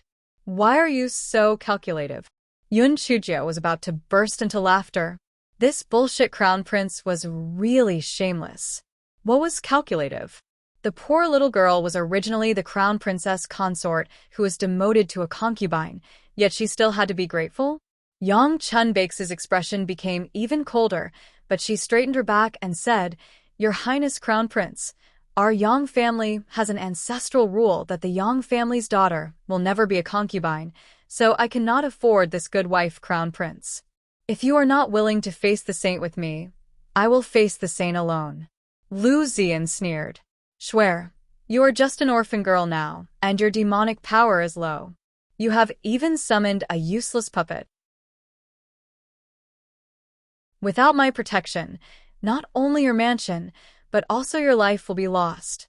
He Xinjiu was immediately infuriated. Damn it! Both of them were calling her a useless woman. How is she a useless ghost ancestor? After she mastered her demonic energy, she would kill all these pieces of trash. She would become the demon emperor herself. Upon hearing Lu Zian's words, Yang Chun Baishu burst into laughter. However, her laughter was full of bitterness. "Your Highness, when my parents were alive, you were very attentive to me. Otherwise, His Majesty wouldn't have chosen you as the crown prince among all the princes. Now that my general's residence has lost its power, you are here to threaten an orphan girl. You have really broadened my horizons." Lu Zian immediately said in a flustered and exasperated manner, "Yang Chun Baishu, I'm here to say these words to you because of our past friendship. Since you don't know what's good for you, I'll tell you the truth. It's impossible to take back Father's imperial edict. You have to do what you have to do, whether you want to do it or not."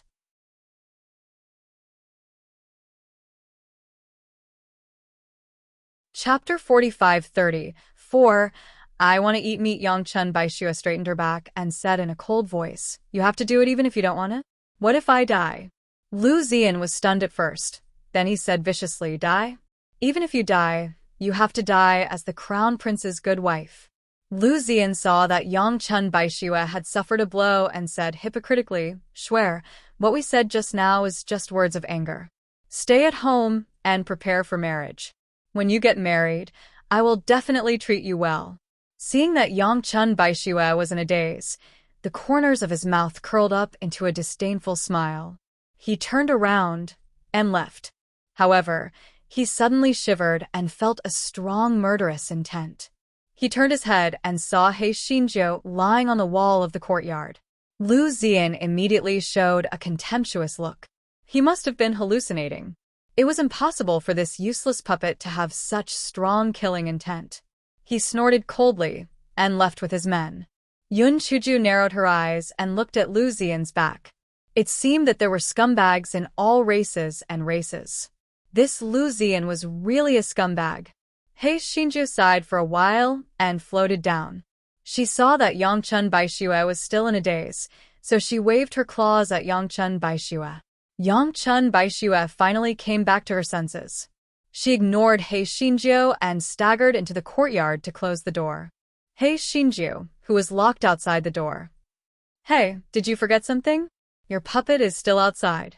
He Xinjiu curled her lips. Humph, since that was the case, she would go out for a stroll and take a stroll around the capital city of the demon race. Unfortunately, she did not walk far before she was pulled into the general's residence by a suction force. Only then did she remember that the puppet could not be too far away from the host. Very soon, she saw Yangchun Baixue, who was crying on the bed. This fellow rolled his eyes. What was the use of crying? Would crying make the emperor take back the imperial edict or that bullshit crown prince die? He Xinjiu held her chin and looked at Yangchun Baixue, who was crying nonstop. She thought to herself, as expected of the Yang clan.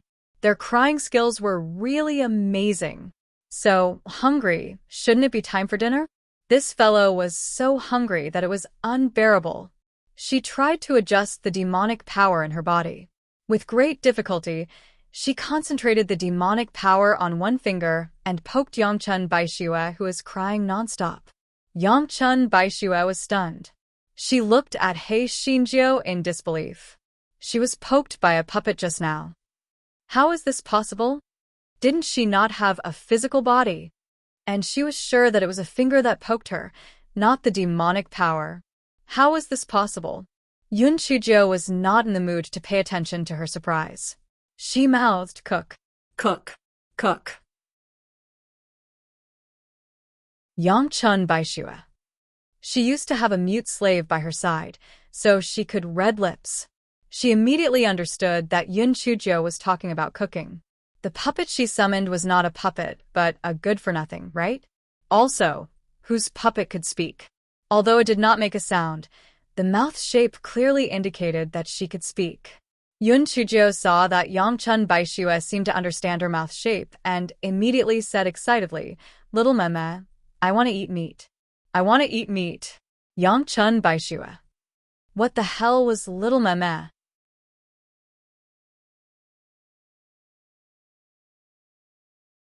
Chapter 45-35 Eating Chicken. He Xinjiu saw that Yangchun Baixue was in a daze and immediately floated towards the kitchen.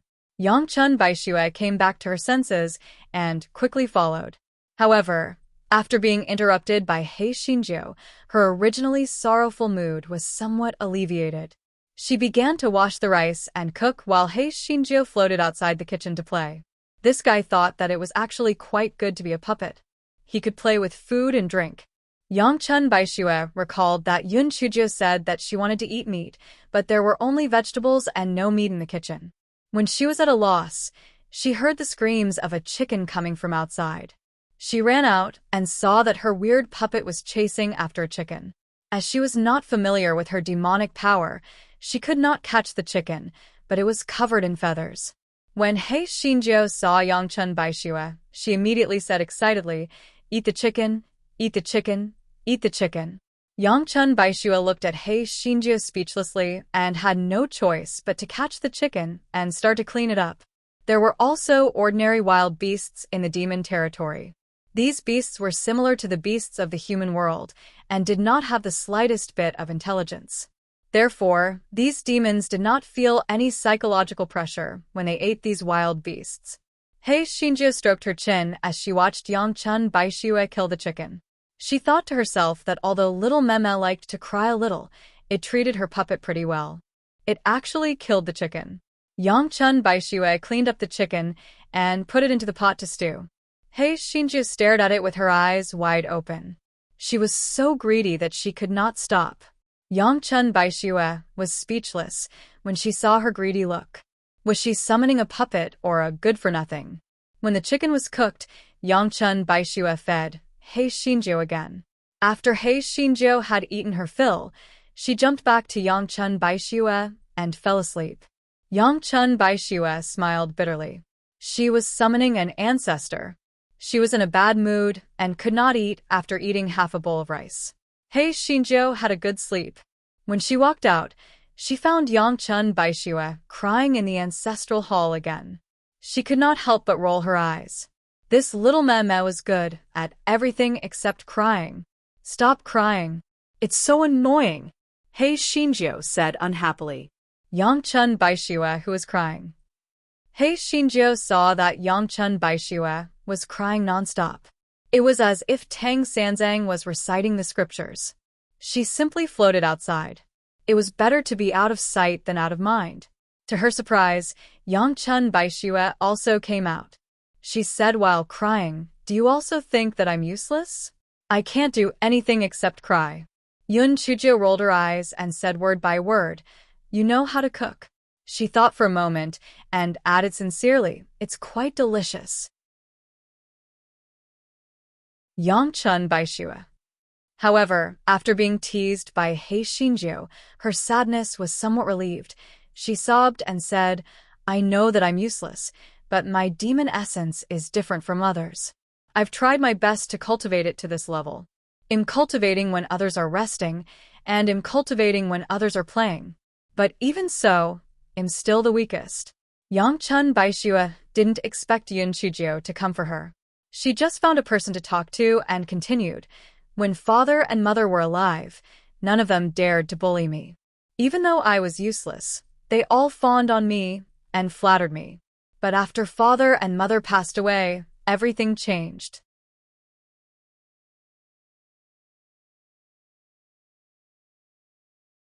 Chapter 45-36.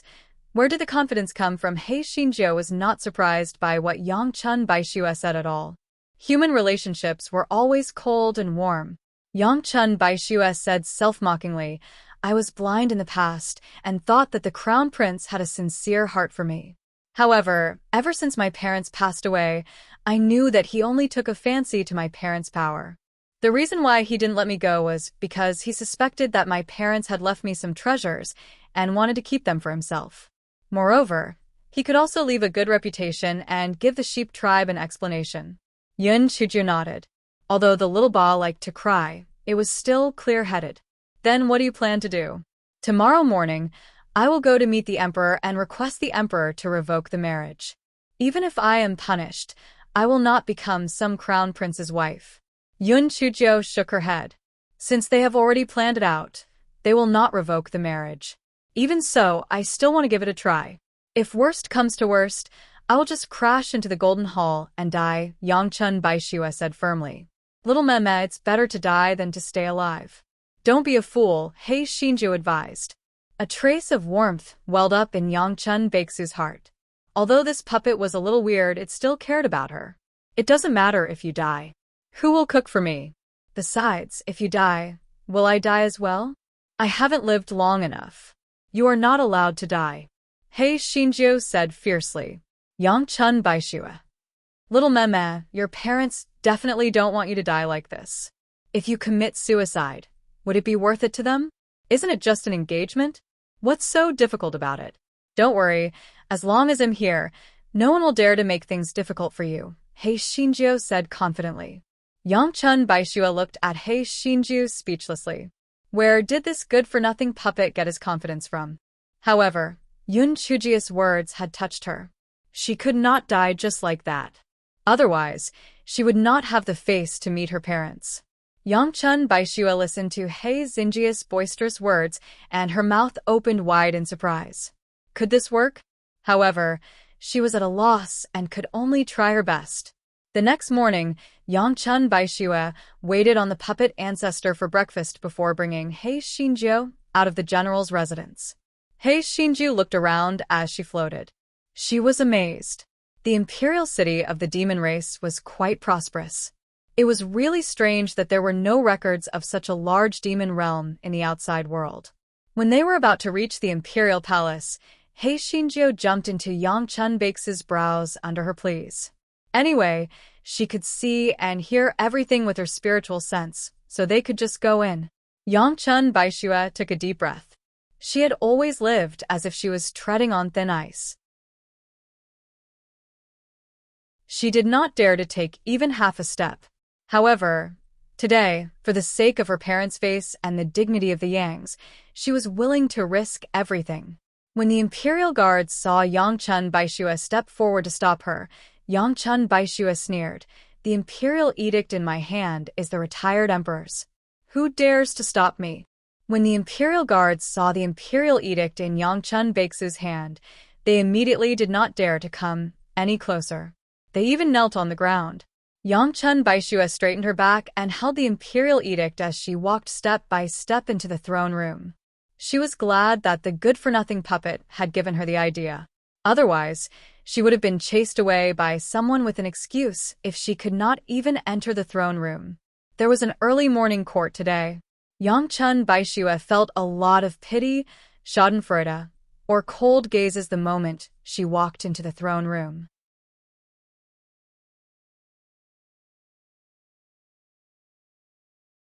Chapter 45-37 Face the Emperor. Although those ministers had seen the decree given by the retired emperor in Yangchun Baishua's hands, they didn't kneel down. They were different from those imperial guards. The emperor was a minister, and the retired emperor had passed away. They were loyal to the current emperor, so they naturally didn't have so many scruples. Yangchun Baishua walked to the place where the audience was and stopped.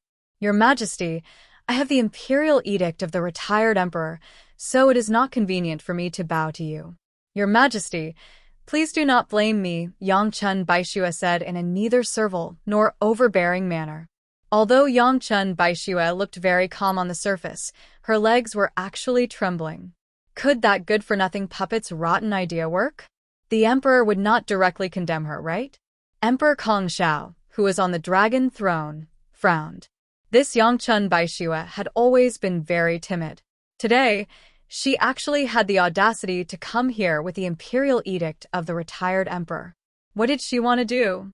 Could it be that she wanted to force him to make her the crown prince's consort again? What wishful thinking. Although Emperor Kong Xiao was displeased, he still looked amiable on the surface.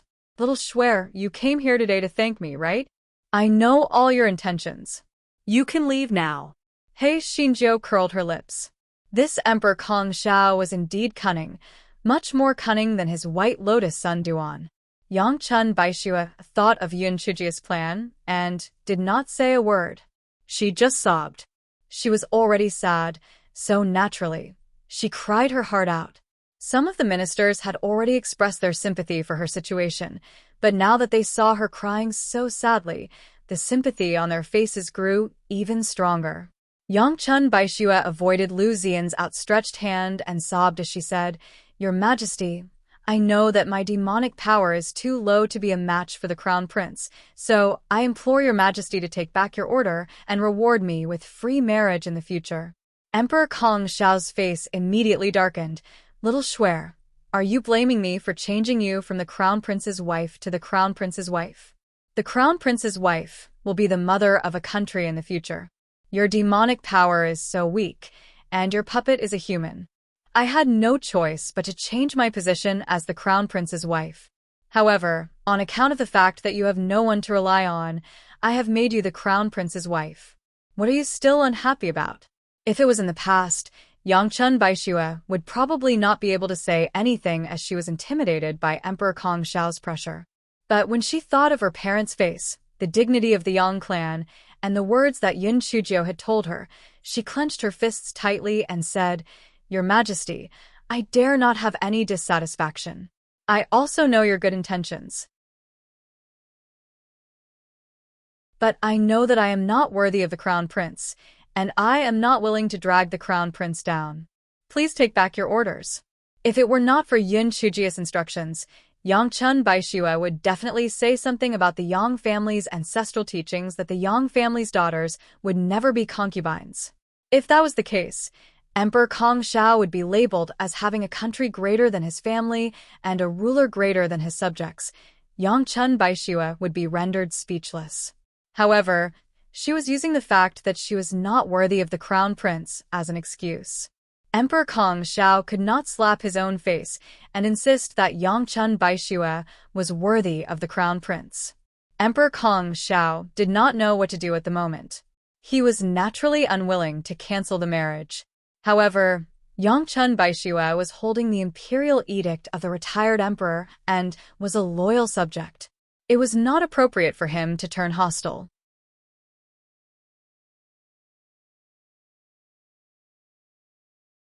Chapter 4538 Demon Heaven Bell Emperor Kong Xiao was in a difficult position when Prime Minister Tu, who was also Tu Meyer's father, bowed and said, "Your Majesty, I don't know what to say." Emperor Kong Xiao nodded. "Yes. Your Majesty, although what Yangchun Baixue said is true, she is not worthy of the crown prince, but you are a gold-tongued jade, words naturally cannot be so revoked. Why not let her hit the demon sky bell? If she can make it ring, then agree to her request. If she can't make it ring, then she has nothing to say." A trace of viciousness flashed in Prime Minister Tu's eyes. This Yangchun Baixue would be a disaster sooner or later. Taking the opportunity to kill her would save her trouble in the future. When the ministers heard Prime Minister Tu's words, they immediately exploded. They began to discuss in low voices. What a joke. Hit the demon sky bell? Let's not talk about whether it will ring or not. The pressure of the demon sky bell alone is not something that Yangchun Baixue can withstand. If the demon sky bell doesn't ring, her life will be in danger. Prime Minister Tu's method is really TSK. I reckon that Yangchun Baixue would definitely not dare to agree. After all, throughout history, no one has been able to ring the demon sky bell. Although the various ministers were discussing animatedly due to Prime Minister Tu's authority, many of them stopped mid-sentence. Some only shook their heads repeatedly. Although they sympathized with Yangchun Baixue, they did not dare to say anything more.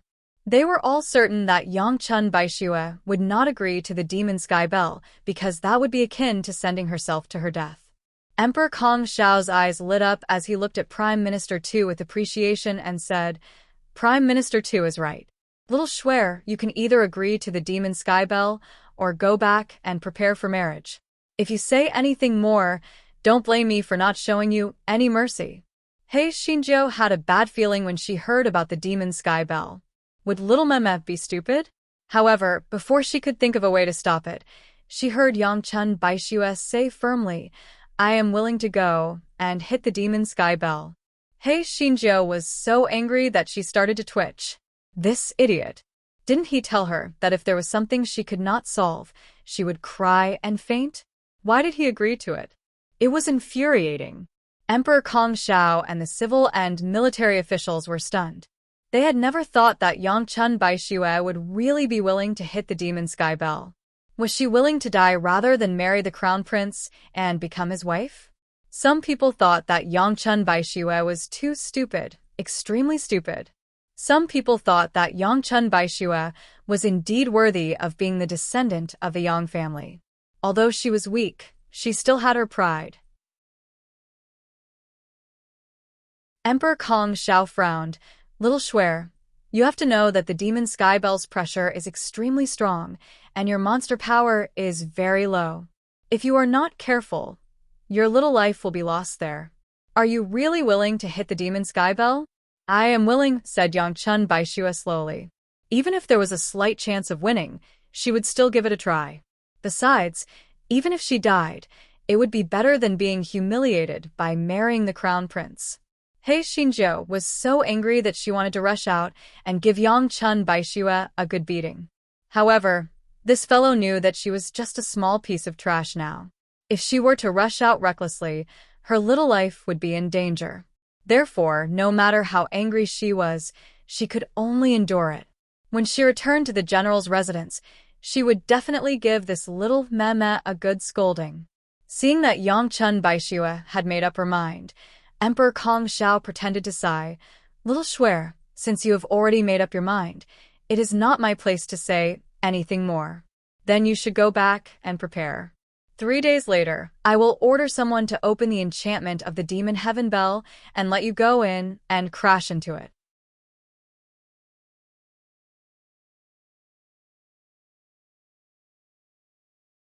Chapter 4539 continued to eat chicken. Emperor Kong Xiao paused for a moment and continued, "If you can ring the demon sky bell, your engagement with the crown prince will be nullified. In the future, you can marry freely and no one is allowed to interfere. But if you can't ring the demon sky bell, then you should properly prepare for marriage in the general's residence. Do you understand?" "I understand. Thank you for your kindness, master." Yang Chun Baixue straightened her back and said. Emperor Kong Xiao waved his hand, signaling for Yang Chun Baixue to leave. Although Yang Chun Baixue's death was a little troublesome, they hadn't found any clues left behind by her parents after so many years. They probably didn't leave anything behind. As for the Yang clan, HMPH, they had always been good-for-nothings. There was nothing to be afraid of. Yang Chun Baixue exited the throne room and returned to the general's residence in a daze. The moment she entered the general's residence, He Xinjiu floated out and scolded Yang Chun Baixue. "Little meme, are you stupid? What did I tell you? Didn't I tell you to cry if something unexpected happened? If it really doesn't work out, just pretend to faint and wait for us to come up with a countermeasure before going to face the emperor. Is your brain a pig's brain?" Although Yang Chun Baixue knew how to read lips, He Xinjiu was scolding her very quickly. She did not really understand it, but she knew that He Xinjiu was scolding her. She laughed bitterly. "I know you hate me, but you've seen it for yourself. I'm just an orphan girl with no support. How can I fight against the royal family and the two family?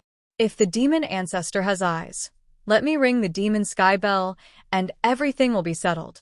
If I can't ring the demon sky bell, let the world see their ugly faces. I've also gone to see my parents for nothing." Yun Chujiu rolled her eyes. If this little meme was not her host, she would not have bothered with such a blockhead. She deserved to die. She did not know how to be flexible at all. It was better to ask for help than to beg for help from others. If she placed her hopes on the illusory demon ancestor, how could she have the freedom to control her own fate? In a fit of anger, He Xinjiu floated proudly into the chicken coop and began to catch chickens. Yang Chun Baixue thought that He Xinjiu would definitely complain endlessly, but who would have thought that this fellow would actually go and catch chickens? She asked in confusion, What are you going to do?" Yun Chujiu curled her lips. "Kill chickens. The chicken you stewed yesterday was quite delicious. Anyway, it's going to die, so why don't you let me be a satiated ghost?" Yang Chun Baixue was speechless when she saw Yun Chujiu chasing the chickens around the chicken coop. These days were really terrible. 2 hours later, He Xinjiu, who was full, glanced at Yang Chun Baixue. "Tell me about the demon sky bell. Maybe I can help you bang it. After all, there are still quite a few chickens left in the chicken coop. If you die like this, who will cook the chicken for me?" Yang Chun Baixue sighed. She had no confidence in her good-for-nothing puppet at all. But when she thought that she was going to lose her life because of her, she said patiently, "It is said that the demon sky bell is a treasure left by the demon ancestor. No one can move it, and no one can ring it. Moreover, it will emit a terrifying pressure. Therefore, it has always been blocked by the barrier. If anyone wants to disobey the holy order, they can ring the demon sky bell on their own request. However, until now, no one has been able to ring the demon sky bell."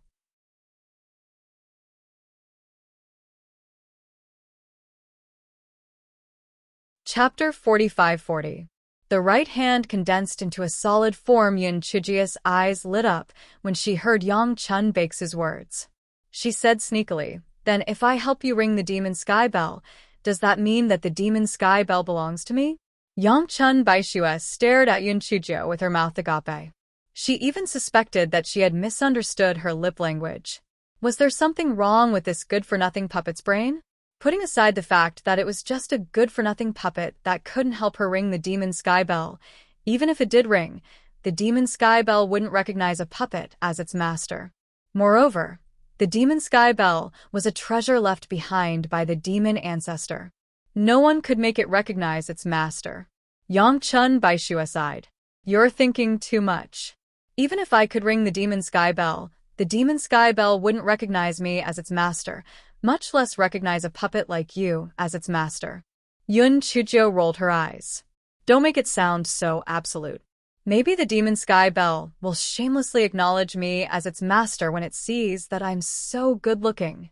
Yangchun Baishua looked at He Xingjia's pitch-black face speechlessly. Such an honor did not have anything to do with good-looking.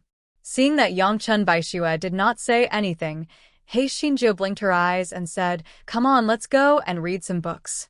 The storybooks of your demon race are quite nice. But can you help me buy some of those storybooks where a woman marries 8 men?" Yangchun Baishua staggered and almost fell to the ground. Her face turned red instantly. How can you read those storybooks? Yun Chujiu was very interested.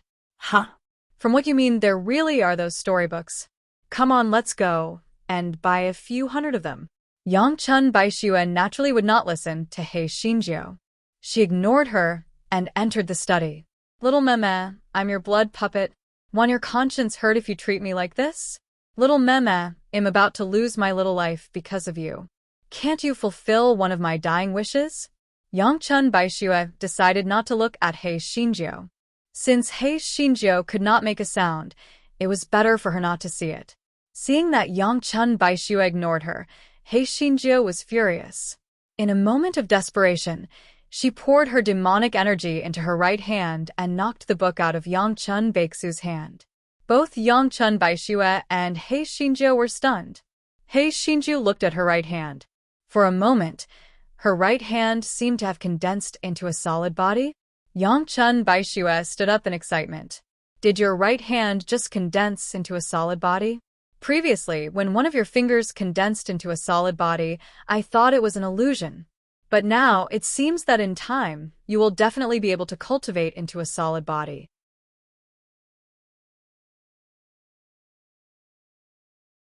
He Xinjiu was also a little excited, but she still rolled her eyes and said, "Even if what you said is true, what's the use? If you die, I probably won't be able to live. You heartless person, why didn't you buy me a script? I'm so pitiful." Yangchun Baishua looked speechlessly at He Xinjiu, who was acting shamelessly. She was pitiful?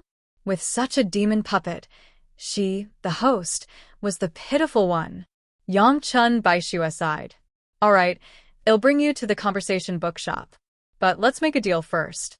When the time comes, you'll stay in my sea of consciousness and not come out to cause trouble."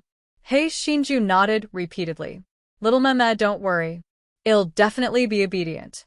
After saying that, He Xinjiu drilled into Yangchun Baixu's glabella, acting like an obedient baby.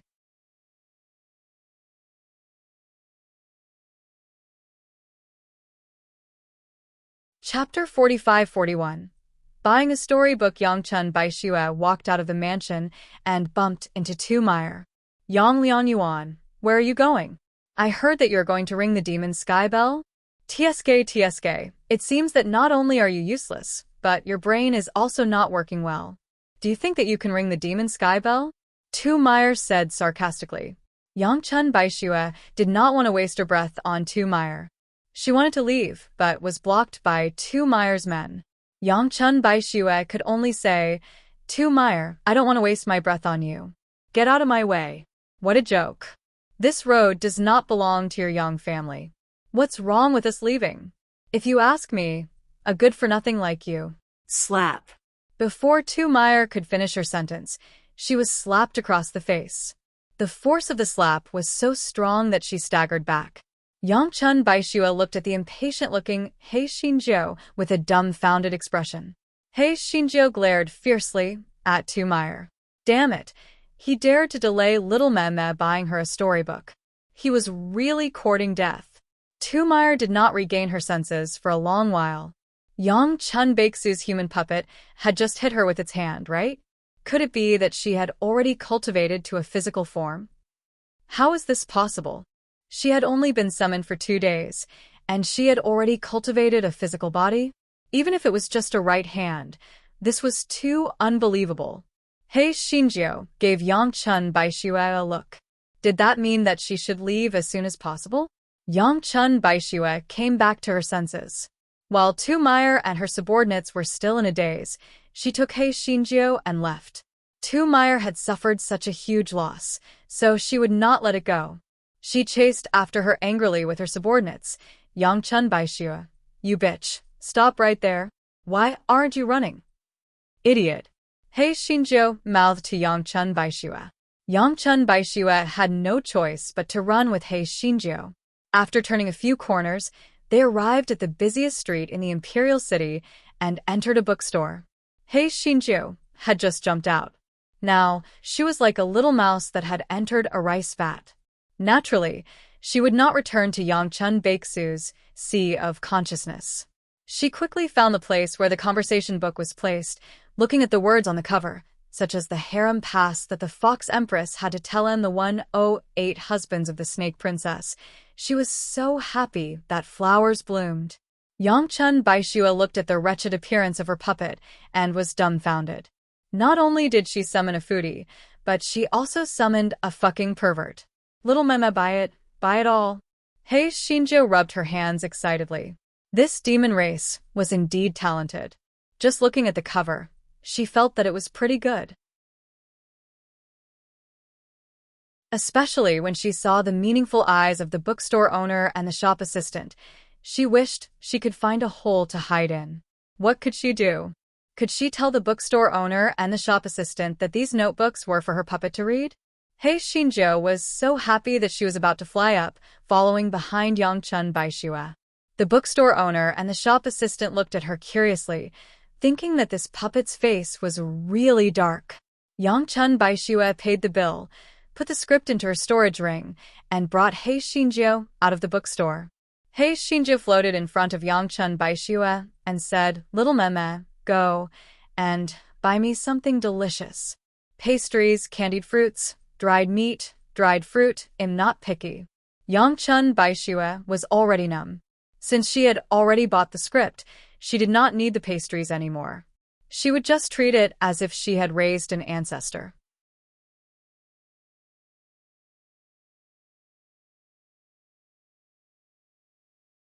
Chapter 45-42. He Xinjiu's power. Yangchun Baixue and He Xinjiu had just arrived at the dim sum shop when they were stopped by the furious Tu Meyer and her men. "Bitch, either you kneel down and apologize to me, or I'll slap you twice. Otherwise, I'll have your puppet destroyed," Tu Meyer said fiercely. If it were in the past, Yangchun Baixue might have given in. But now that she was determined to die, she was much bolder than usual. She sneered, "Tu Meyer, you're the one who made a fuss first. Why should I apologize to you?"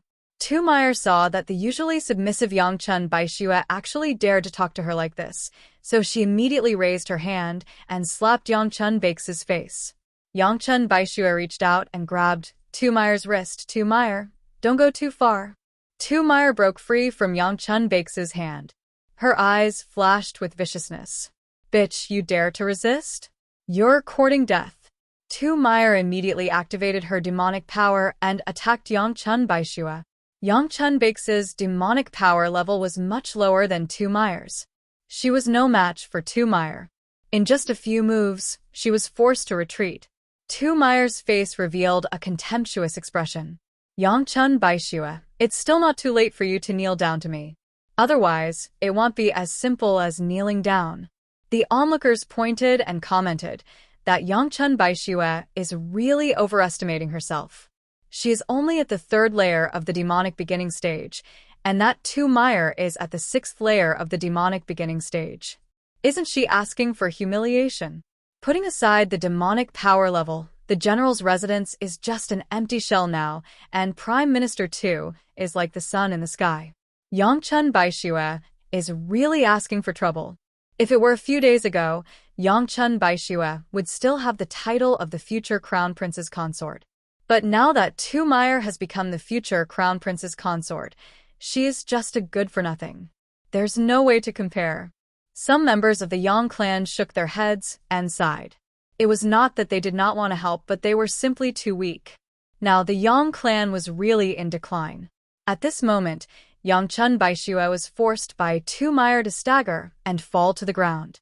Tu Meyer used her foot to step on her lower abdomen and said disdainfully, "Trash is trash. You can't even withstand 10 moves from me.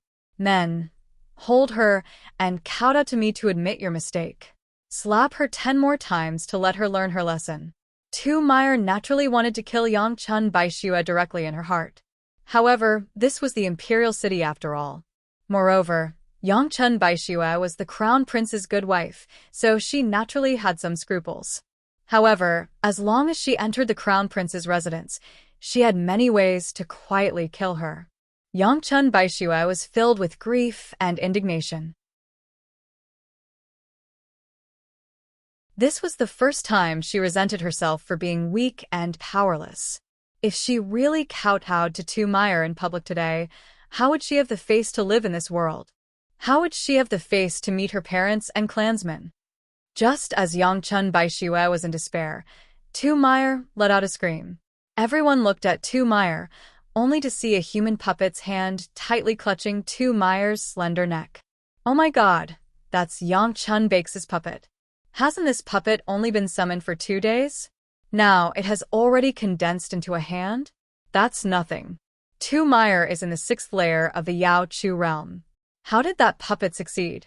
Tu Meyer's handmaidens wanted to save Tu Meyer, but Yun Chujia's hand gripped Tu Meyer's neck tightly. They didn't dare to act rashly. Especially Yun Chujia's murderous gaze.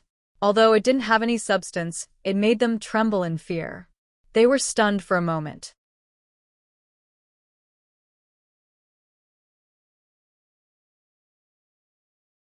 Chapter 45-43. Uninvited guests. Yangchun Baixue was also extremely shocked. Even though her good-for-nothing puppet had formed its right hand previously, it did not last long. How did it manage to strangle Tu Meyer this time? She was afraid that Yun Chujio would not be able to form a physical body after a while. She coldly said to Tu Meyer's maidservants, "All of you, step back. I will have my puppet release Tu Meyer. Otherwise, we will die together." Those handmaidens were afraid that something would happen to Tu Meyer, so they let go of Yangchun Baixue and retreated to Tu Meyer's side. Only then did Yun Chujio release Tu Meyer. That damned woman. She had previously delayed little Meme buying her a script, and now she had delayed little Meme buying her delicious food. She was really courting death. Tu Meyer would not let it go so easily. Just as she was about to order her servants to release the puppets to deal with Yangchun Baixue and He Xinju, the voice of the crown prince, Lu Zian, came from behind her. The malevolence on Tu Meyer's face instantly turned into a grievance. She turned her head and said with a choked voice, "Your Highness, Yangchun Baixue ordered her puppets to strangle my neck. You have to give me justice." Yun Chujio curled her lips. Tu Meyer and that bullshit crown prince were really a couple.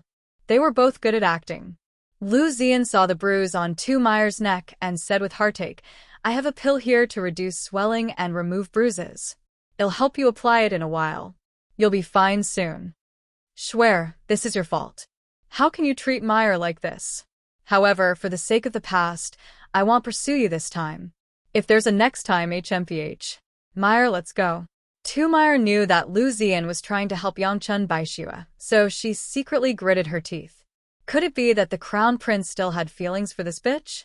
However, she still said shyly, "Then well do as your highness says. Let's go." After Lu Zian left with Tu Meyer and the others, He Xinjiu felt a little dizzy.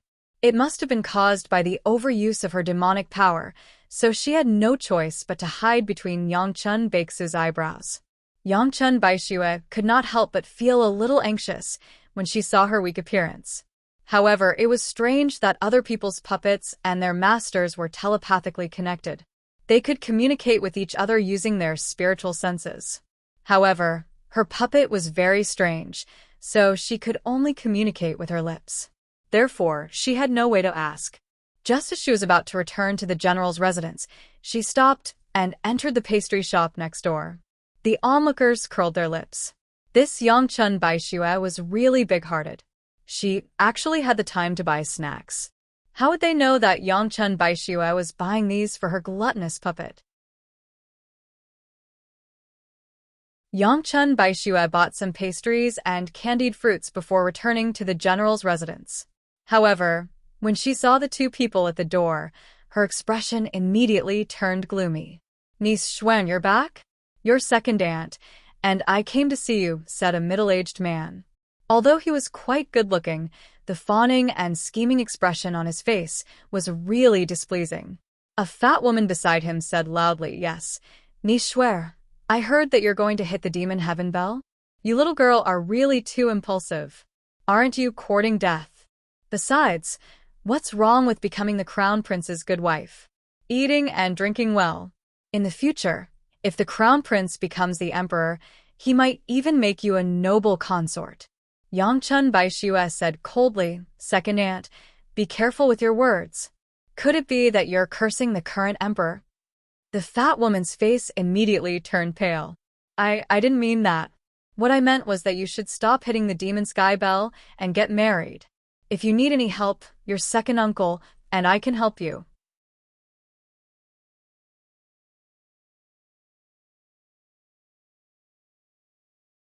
Chapter 45-44 Calculations. The two people who spoke were Yangchun Baix's second uncle, Yangming Sihai, and her second aunt, Wei. In the eastern continent, only the direct descendants of the various clans were allowed to use the surnames Yang, Liu, Ma, Zhu, and Tuesday. As for the side branches, they were allowed to use other surnames. Therefore, even though the Wei clan was also a Yang clan, because they were side branches, their surname was Wei. Yangchun Baishue sneered and said, thank you for second uncle and second aunt's good intentions, but I've already made up my mind. I'll definitely bump into this demon sky bell. The crown prince sent you here, right? I still have things to do, you guys can leave. Yangchun Baishue sneered in her heart. No wonder Lu Ziyan would help her out. It turned out that he had such an idea. Yangming Sihai rolled his eyes. Ni swear, don't misunderstand. Although we are working in the crown prince's residence, you are my biological niece. Naturally, I am thinking of you. Since you have already made up your mind, then I won't advise you anymore. Yangchun Baix's expression softened when she heard that. There were no people she trusted around her, and she and Yangming Sihai were the only ones left in her direct line of descent. She could only hand over the funeral to him. She took out her jade token and opened the courtyard door. Come in and talk. Yangming Sihai and Wei Shi looked at each other. Their eyes were full of joy and greed. The two followed Yangchun Baishue into the general's residence. When they saw the exquisite decorations in the courtyard, the greed on their faces became even more obvious. As long as they could do what the crown prince had ordered them to do, with the death of Yangchun Baishue, the crown prince would restore their freedom. Moreover, this general's residence would also be theirs. Yangchun Baishue brought them to the living room. After taking a seat, Yangchun Baishue said, second uncle, if I unfortunately die, I hope that you can bury my corpse together with my parents. All the money and items in my storage ring will be given to you. If the emperor does not take it back, this general's residence will also belong to you. Yangming Sihai's eyes flashed with joy.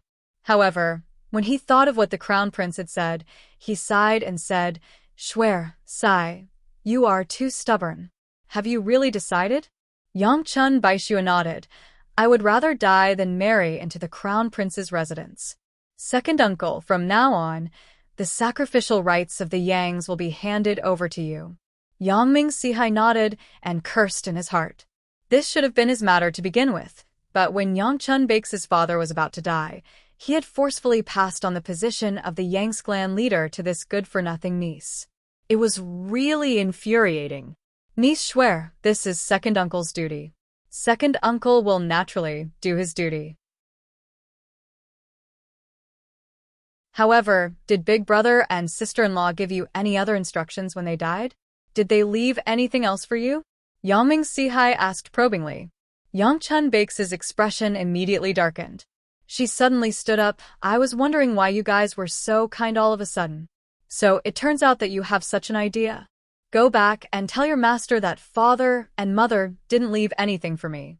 Tell him not to waste his efforts. You guys can go. I don't welcome you here.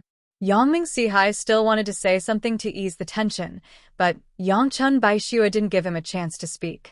She directly took out a treasured sword and slashed at the two people like Jianfeng. Yangming Sihai and Wei Shi didn't dare to fight back. They were chased out of the gate in a sorry state. Wei Shi shouted sharply, The things your parents gave you are also from the Yang family. You're going to die. Why can't you hand them over to your second uncle? You jinx. You killed your parents and your sheep clan. You deserve to die. You little bitch.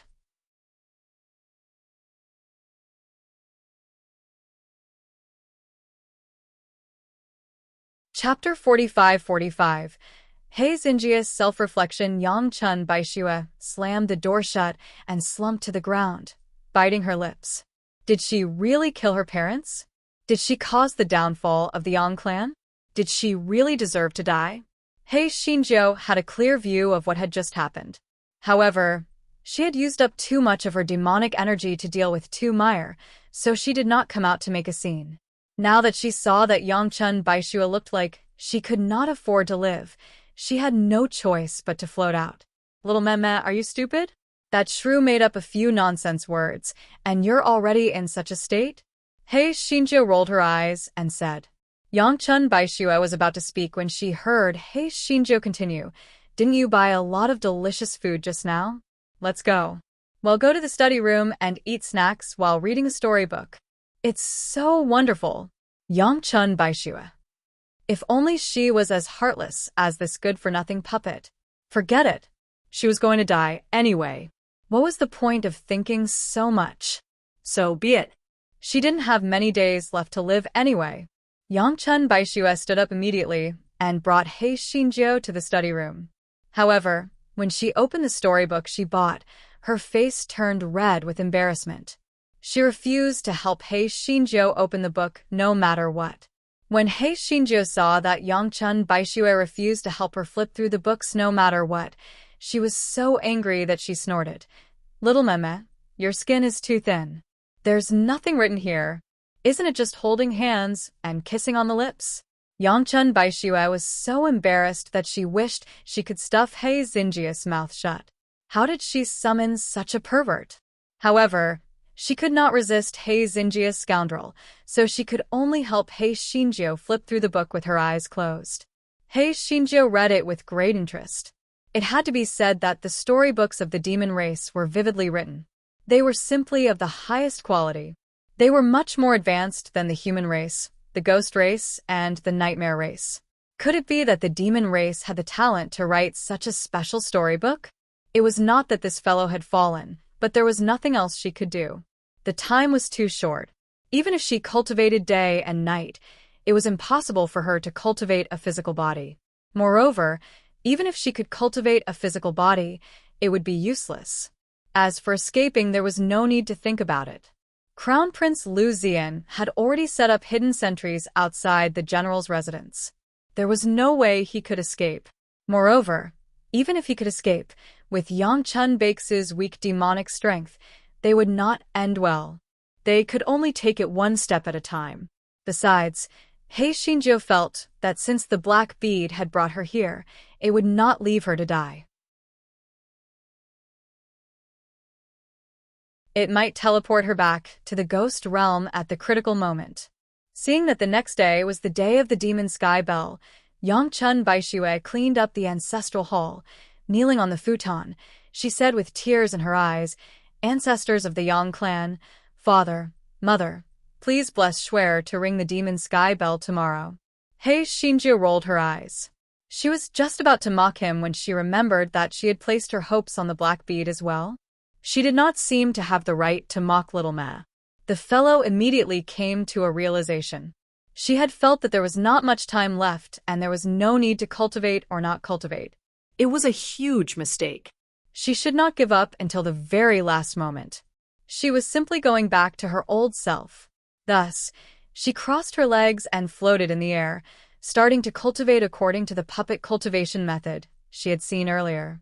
Yang Chun Baishue cried for a while. When she got up, she actually saw her good-for-nothing puppet, which was either eating or reading a script, actually cultivating. She felt as if she had seen a ghost.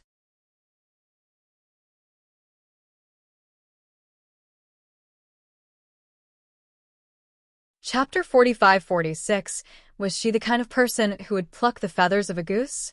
Yang Chun Baishue thought that Yun Shujiu was putting on an act, but when she saw that Yun Shujiu was really serious in her cultivation, she was instantly dumbfounded. Was this the last ray of light? Yangchun Baishue saw that He Xinjie was serious in her cultivation, so she did not disturb her. She went out of the ancestral hall to prepare lunch. Yangchun Baishue killed another chicken. When the food was ready, she did not see Yun Chuzhou coming over, which made her feel even more abnormal. If she had smelled the aroma of the food, her good-for-nothing puppet would have floated over long ago. However, there was no movement today. What the hell? When Yangchun Baishue arrived at the ancestral hall, she saw Yun Chuzhou still cultivating seriously. She sighed and said, "Stop practicing. It's time to eat." He Xinjiu opened her eyes and flew toward the kitchen without paying attention to Yangchun Baishue. Yangchun Baishue was stunned. How did this good-for-nothing puppet become so fast? When she arrived at the kitchen, He Xinjiu was already waiting to feed her. Yangchun Baishue had no choice but to feed the puppet ancestor. She could not help but ask curiously, "Why did you cultivate on a whim? Tomorrow is the day of the demon-slaying heavenly bell. It's useless no matter how fast you cultivate." Yun Chuzhou said in a rare, serious tone, "I won't give up until the last moment. I won't regret it if I try my best." The spoon in Yangchun Baix's hand fell on the table. She wouldn't be surprised if someone else said it, but why did it sound so different from the mouth of this good-for-nothing puppet? Yangchun Baishue came back to her senses and smiled bitterly. "What you said makes sense. It's just that we don't have enough time. It's up to you. If you were dead, wouldn't they have found it by searching your storage ring or the general's residence? Or are you hiding in some secret place?" Yangchun Baishue hesitated for a moment and did not say a word. Yun Chuzhou curled her lips. This crybaby did not trust her. TSK, who cared about her treasure? Was she the kind of person who would steal someone's love? Was she the kind of person who would pluck feathers from a wild goose? In order to avoid awkwardness, Yangchun Baishue picked up a piece of chicken drumstick and fed it to He Xinjiu. He Xinjiu tactfully did not ask further. Little Mem must have hidden the treasure in a safe place. Even if she died, the crown prince and the others would not be able to find it.